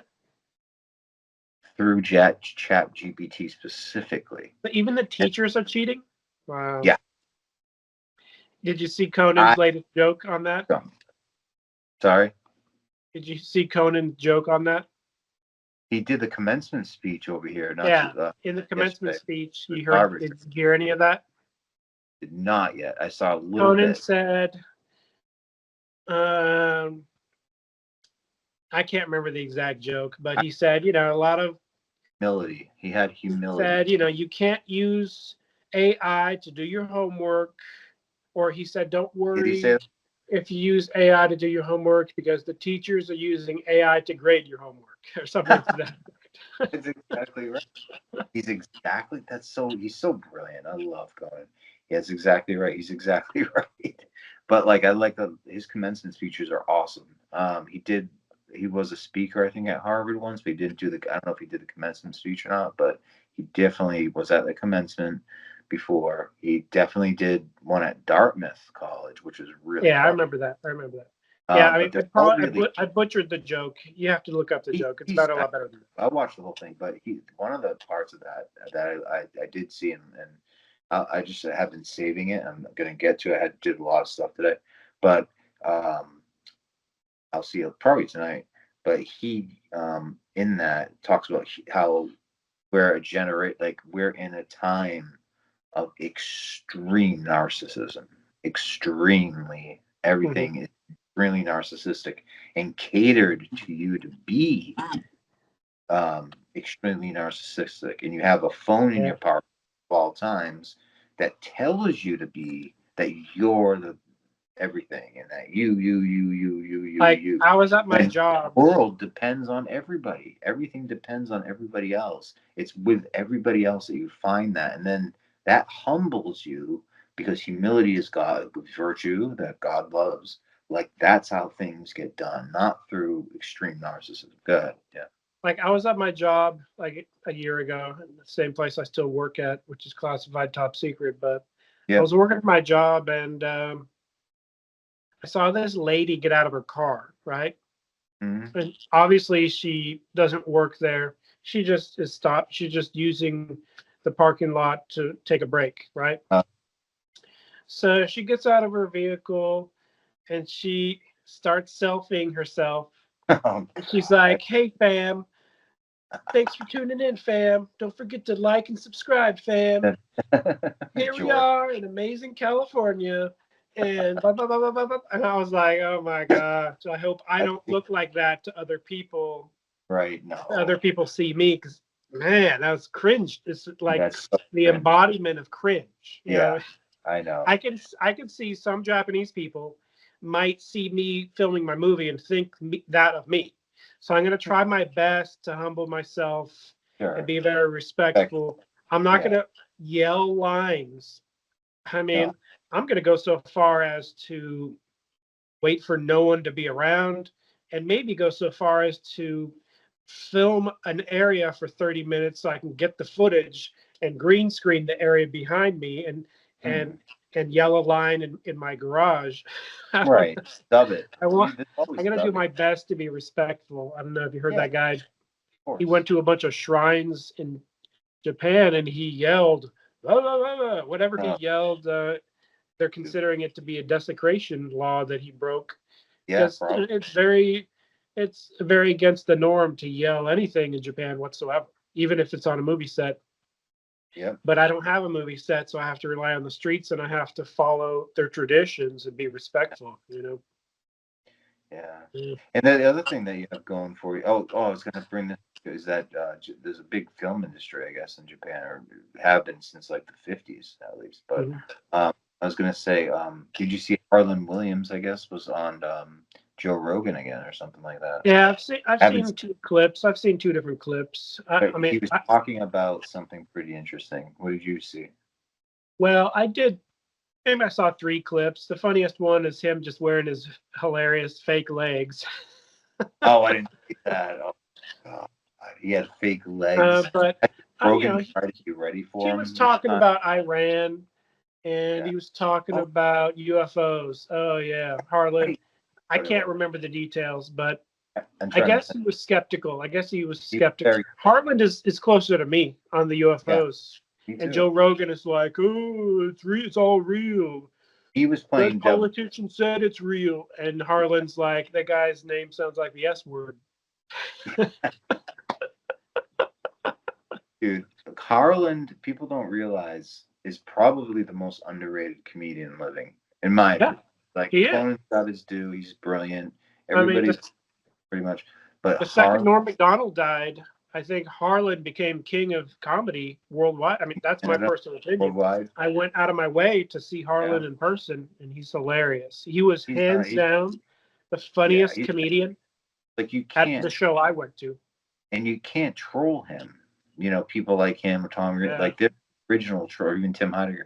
They're the original trolls. Like, so, and they're the biggest. Some of them are the biggest trolls. Like Harlan went on Kill Tony famously and just destroyed everybody, and was like a blind chess man, just beating everybody 5 games at once. Like, I know.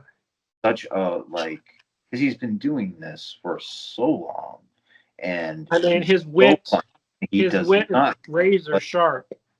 But his sense of humor is so weird too, and it makes me laugh. But he's so quick. He's so quick. He's the funniest thing I find, and Conan said this one time too about somebody. It's like, clearly you're doing this for your own amusement, and I love when people follow their own, like Norm Macdonald was like that quite a bit too. Yeah. But he didn't, he just followed his own weird little thing.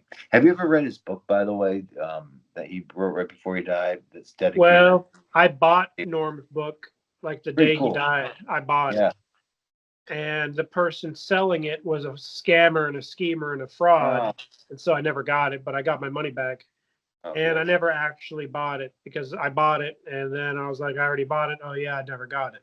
So I do need to re-buy it, and I do think there's a little bit of a secret anagram in Norm's book.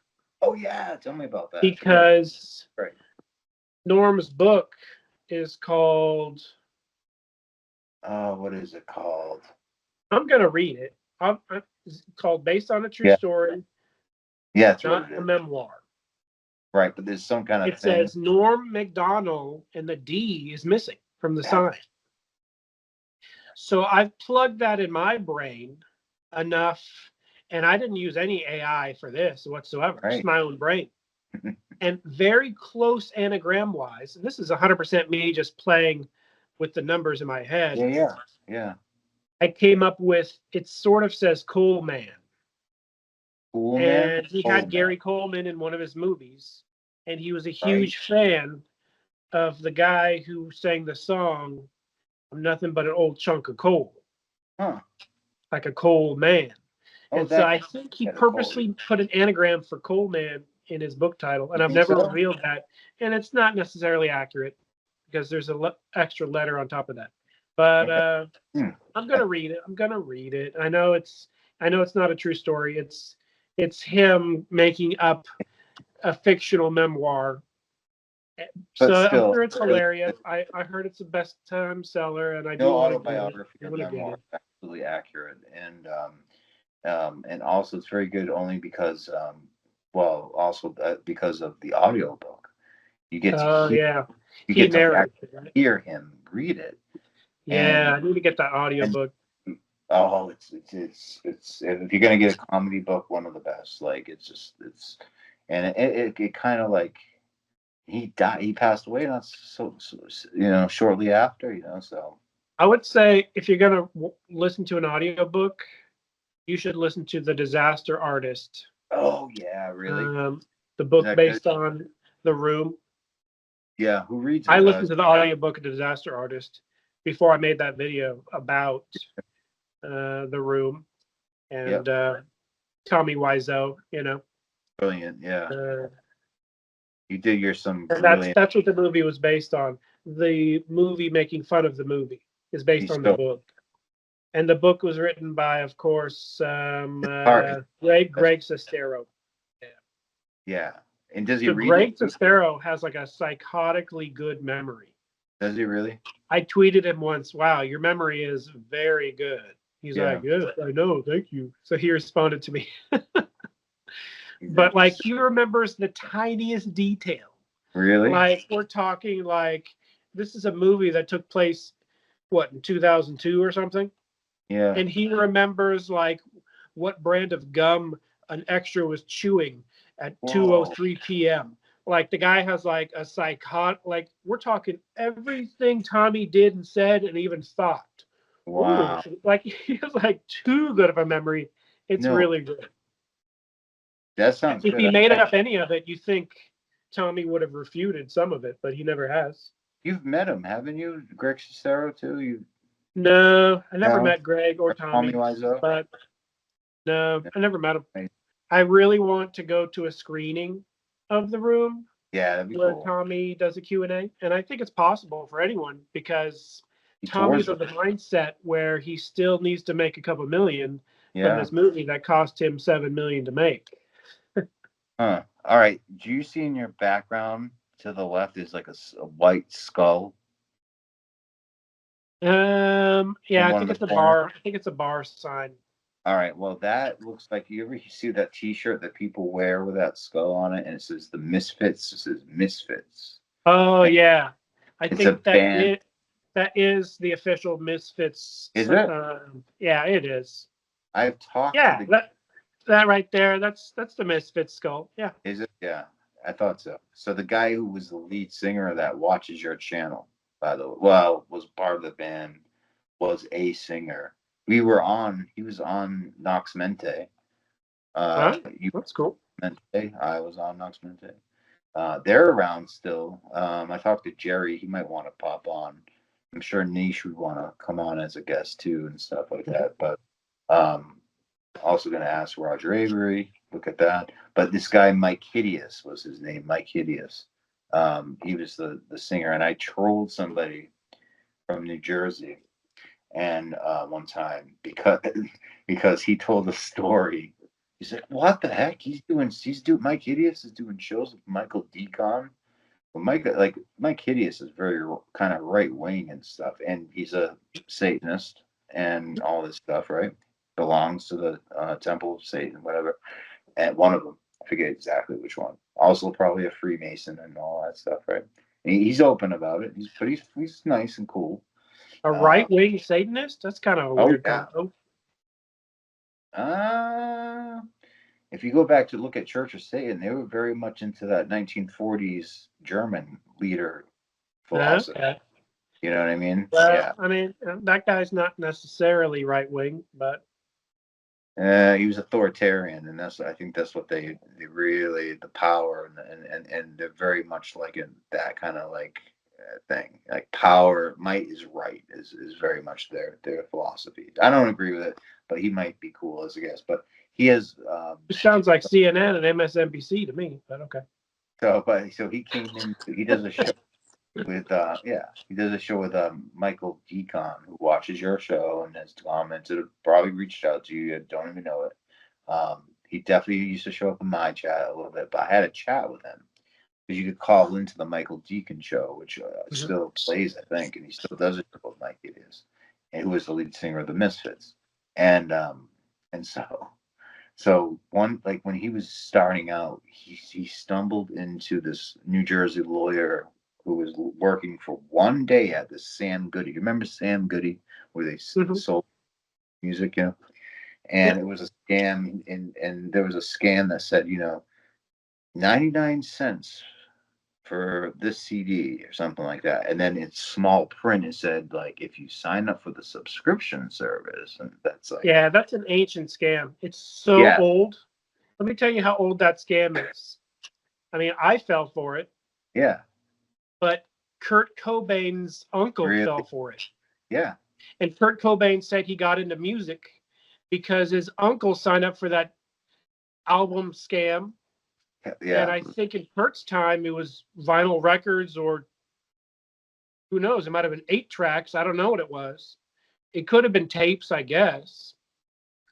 And he said the dude had like 12 records just sitting there in the shrink wrap, and Kurt opened them all up and listened to them, and that's how he got into Judas Priest, and for the first time he heard rock and But yeah, roll. they're a famous scam, but they had a whole store dedicated to this scam. And so Mhm. Mike Idios, leader of Misfits, Mhm. stumbles in, and he's grabbing all these CDs. I guess he had like Frank Sinatra and and he puts them on the table like that. And this New Jersey guy, who the beard, is like, oh yeah, that will be like 100 and whatever dollars. And he's like, it says 99 cents, man. And they got an. So, in this New Jersey lawyer who broadcasts to like maybe 10, 20 people tops, um, I used to watch, and I heard that story. And then months went by, and I knew he was on Michael Deacon once in a while. So they went live, they called in, I called in, and I talked like this. I had a little British accent. I Mhm. said, hello, I'd like to thank Mike Hideous for being there. He doesn't know that, but when he walked in, it was New Jersey, and then in the it must have been 1990 something, right? I made this up, and Mhm. and I said, and he got me into Frank Sinatra. He was grabbing the Frank Sinatra. I remember that detail record and blah blah blah blah blah. And he came up, and I apologize, it wasn't a 99 cents, and he remembered, right? And then Mike Hideous was like, oh, I remember that. He's like, yeah, yeah, yeah. Blah, blah, blah. Oh, thank you so much. Really, Mhm. really. That means a lot. Blah, blah, blah. Right. And so I sent that little tiny minute or two that I talked to him. I edited it out. I still have it somewhere. Mhm. And I sent it to the New Jersey lawyer. And he got, like, you think it would be funny, right? Mhm. He's like, you, you, that was my friend. He's my friend. And you said, like, angry, like the reaction was not like, God, you're so stupid. It's so funny. It's dumb. That's what I'm thinking, right? And no, and like I'm doing a British accent, right? Mhm. Terrible one, but still. And his reaction was just a complete anger, you know what I mean? And this like Mhm. complete like rage and everything, and like dude, wow. But anyway, but that's the Misfits over Yeah, there. I got 11 CDs for 99 cents each. And then the 12th CD happens to be 89.99. That's right. Columbia, I think. Yeah, Columbia House scam. absolutely. Yeah. So But the there's Columbia a way House around. scam, a lot of my friends, I could tell if they got their Nirvana Nevermind CD from the Columbia House scam Really? because they didn't get the hidden track that I had on mine. Oh, is it See, hidden Columbia track? House was so cheap, they didn't burn Endless Nameless, the secret hidden track Really? on Nirvana Nevermind. But I got my Nirvana Nevermind from the record store, so I got the legit copy. And they Wow. had they wanted to borrow my copy because it had the cool song. They That's didn't have great. it. Yeah. I got mine from the record store. I think actually no, I actually got it from my friend. My friend got it for me. And I Yeah, the remember, first CD I ever bought was was it Nirvana Nevermind. mine was the Beavis and Butthead CD. Remember Beavis and Butthead? It Yeah, was I actually bought that too. do you remember it? It That was had like probably a like that was chair. probably in the first dozen CDs I bought. I bought that It had because Red it Hot. had a Nirvana song on it. I think so. Yes, yeah, Nirvana Yeah. on it. It has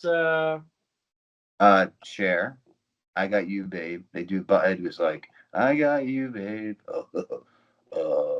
I got trying to you. think from memory what the song was. Red Hot Chili Peppers is on there.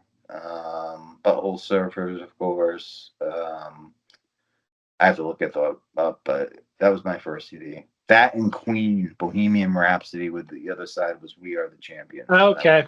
So the Beavis and Butthead song is from Nirvana, is I Hate Myself and Want to Die. Yeah.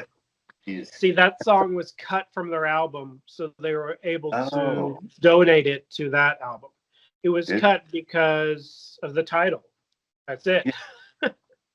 And he never says that in the whole song. That's just the title of the song. Jeez. That's kind of a depressing title. Yeah, but that Like, album, I do believe, came out before what happened, the horrific thing, you know. yeah. Oh The man. tragedy. But now we're saying like there's more evidence have come out that points to Courtney. What do you think about that? Well, I've researched it pretty thoroughly. I've researched the case pretty thoroughly. I made a video about it after watching 2 documentaries on the subject. But even before the 2 documentaries, I've been researching it to the point where, let me tell you how far I've been. I mean, I mentioned it in my video. But in my video, I mentioned how, you know, I was surfing eBay for the first time in 1998. And, you know, what are you going to type in? Just the stuff you like, right? Hmm? So I typed in Nirvana. Mm-hmm. And like, we're talking maybe for the first 2 months of using eBay for the first time in my life, I typed in Nirvana a couple times. And one time, what popped up was a credit card Oh that boy.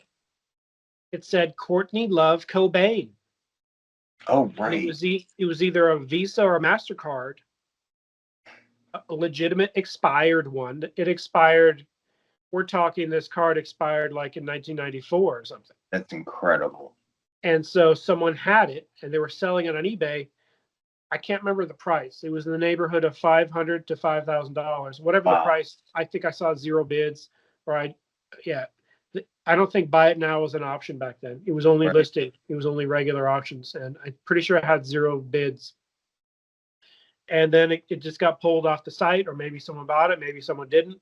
I can't remember, but I might have even taken a screenshot, but this was back in the day when no one did stuff like that. So maybe I didn't take a screenshot, but I took a mental screenshot. I was like, okay, that's weird. And then I watched, you know, Unsolved Mysteries, and then I watched a couple different things on it. And someone mentioned out of Kurt's wallet he was missing a credit card. He was stolen out of his wallet. Wow. And Kurt didn't really like spending money much. And I think Kurt, okay, we know this much. Courtney canceled Kurt's credit card. Right. Yeah. Yeah. Now it's more obvious that it would have been easier for her to cancel it if he was in her name. So it's very possible he had her credit card in his wallet because Kurt didn't like buying a bunch of stuff. Kurt famously told Courtney to return the Lexus she just bought. That's right. So Courtney bought a Lexus. Kurt's like, we're going back to the lot. You're returning it. We don't need a fancy car. We're returning. He just got a paycheck for $5 million. So, of course, she splurges like, you know, some wife that treats money like nothing. He's like, no, we're going back to the lot. I'm not going to buy that for you. And so she actually did, same day, return a Lexus, which I think is unheard of. But maybe because she didn't have permission to buy it, they allowed the return to take place. If she only drove it a couple miles and she didn't have permission, that's the only scenario in which they might have said, okay, you know. And I lost $2,000 for the commission. So I can see her being the only one in the family that even had a credit card because he was very against spending huge sums of money. But maybe he borrowed it for buying plane tickets, whatever the case, because he was in Italy. I believe he was in Spain or Italy or something. And he quit the tour and flew back home. Really? So he's back home and he's doing horrific, you know, the thing he was known for, just the pitfalls of his life, the thing he was addicted to. He was slumming it up with his friends who were virtually homeless. They just did that professionally, and he happens to be a famous rock star who's rich, but he's still hanging out with bums, you know. Exactly. So that's probably where he scored the stuff from. Anyway, so he was eating potato chips and drinking root beer. And the detail most people don't know is he loved Barks root beer. Oh, I do too. Yeah. So Kurt had Barks root beer like in his fridge, I didn't know and I that. think Barks root beer next to where they found him, and that's the last thing he drank was like a Barks root beer, the one with Right. bite, and the Wow. bite is the caffeine. So anyway, Wow. do you know the last album Kurt listened to? Hold on. Give me a. Let me think. Is it old or new? Kind of ish. Well, he died in 1994, No. But what decade is the? early 94. So we know that the album had to be early Before that. 94 or before that. But I mean, yeah. But I mean, are we talking 50s, 60s, 70s, 80s, 90s? The album was from 1992. I will say Daniel Johnson. Nope. So the No. very last album Kurt Cobain ever listened to, the CD was still in the CD player, in the room, and everything. It was Automatic for the People by REM. Way, really? So possibly the last song Kurt ever heard was Man on the Moon, an amazing song. Oh, wow. Wow. It's a good Man on the song. Moon, you got to admit, is a major. I mean, this is before Kurt would. Well, you know, Kurt did live to early '94, so maybe he did know it was a hit. I don't know, but he liked it.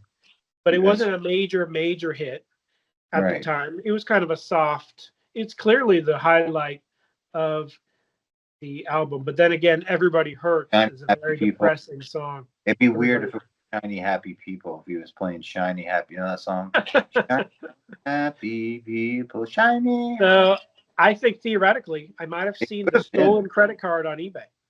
Yeah. So people say, okay, first of all, a private investigator was shown the house. It's weird. Because Courtney hired a private investigator to find it. He was missing for like 2 weeks or whatever.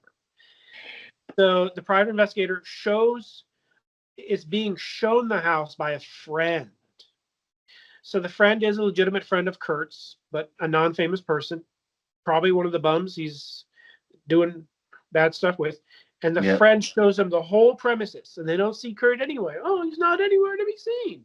But the friend knows about the room above the garage, and he doesn't show the private investigator that room. Right.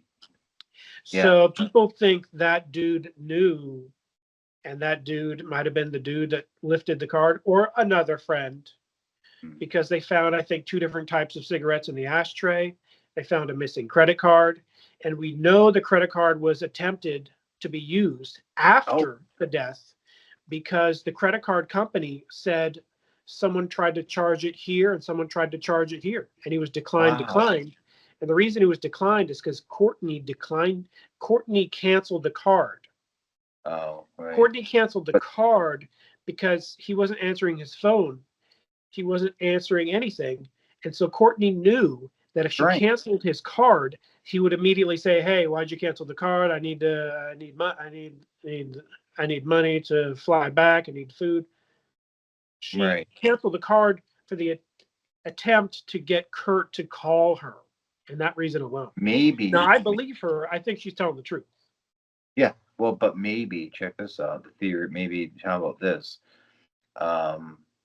She told this guy who he was doing dope with or whatever to give him a big dose or something, or just have him into a hole, and that it was planned, and Courtney knew when it was going to happen, and she didn't want the friend to take advantage of Kurt, so she knew to cancel the credit card. Like, if to cancel the credit cards like that, you got to know like somebody's gone, like, or something, like your wallet's like, for her to do that is just And then that means somebody tried it. Do they know where it was used and stuff? Or Yeah, to an extent. okay. They don't know all the details. That's I think they saw an attempt at an airport, huh. and I think they saw an attempt at another store. But the Mm, details of the other store are non-visible because curious, huh? the technology of the credit card company at the time, the second it's canceled, they don't show the store. They just show the amount. Right. So I think maybe one of them has a clue as to it being an airport, but the other Mhm. one they don't know. But it was a suspicious amount. Like I think one of them's $500, which sounds like a stolen amount attempt. Does it sounds like that Sounds you would like they're trying to test the limits of the card ATM? with a $500 purchase. Yeah, exactly. What will the ATM? Probably an ATM. Yeah, it's possible. Like the credit card company said that She if must. it was active, they would have the store name and everything. But So the she second must. it's canceled, they don't show the store name anymore. Because Chris. Fortunately. So she must have known. I don't know. It's this Yeah, mysterious it is fact. a little suspicious, I have to admit, but I think there's a second person there. Yeah, me It too. doesn't mean he didn't do it. It's possible they showed up. They're like, "Oh crap, I'm out of here." That's a Yeah, possible scenario. Maybe they're yeah. hanging out with him for a couple days. They weren't living there. They come back. And they're like, "Yikes! I don't want to be associated with this." You know, Who knows? Wow. who That's. knows? It's a Huh. sad story. Yeah, I wonder what he'd be doing now. But well, we talked about movies. We talked about your movie. Hopefully, we'll do another one soon before Like we TM. could talk about John Teeter in the future. I do And we'll have definitely John some Teeter potentially after. new information on John Teeter that I've never revealed because Oh, I'm not a really? fan of the subject anymore. I'm not a fan of Right. John Teeter, the subject itself. I want to distance myself from John Teeter because I'm not the John Teeter guy for the rest of my life. You know what I mean? People still, it still haunts you like crazy. Yeah. Because you've done so much other awesome stuff that it's just like it still haunts you. Oh well. I Hey, mean, the John Teeter people, they don't even acknowledge I've ever ghost hunted. They're like, what's that? I really? did ghost hunting way more than John Teeter. You know I what I know. mean? Wow, crazy. Wow. All right, John. Well, everybody will be seeing you. He's And seeing you. thank you very much. Thanks for tuning in.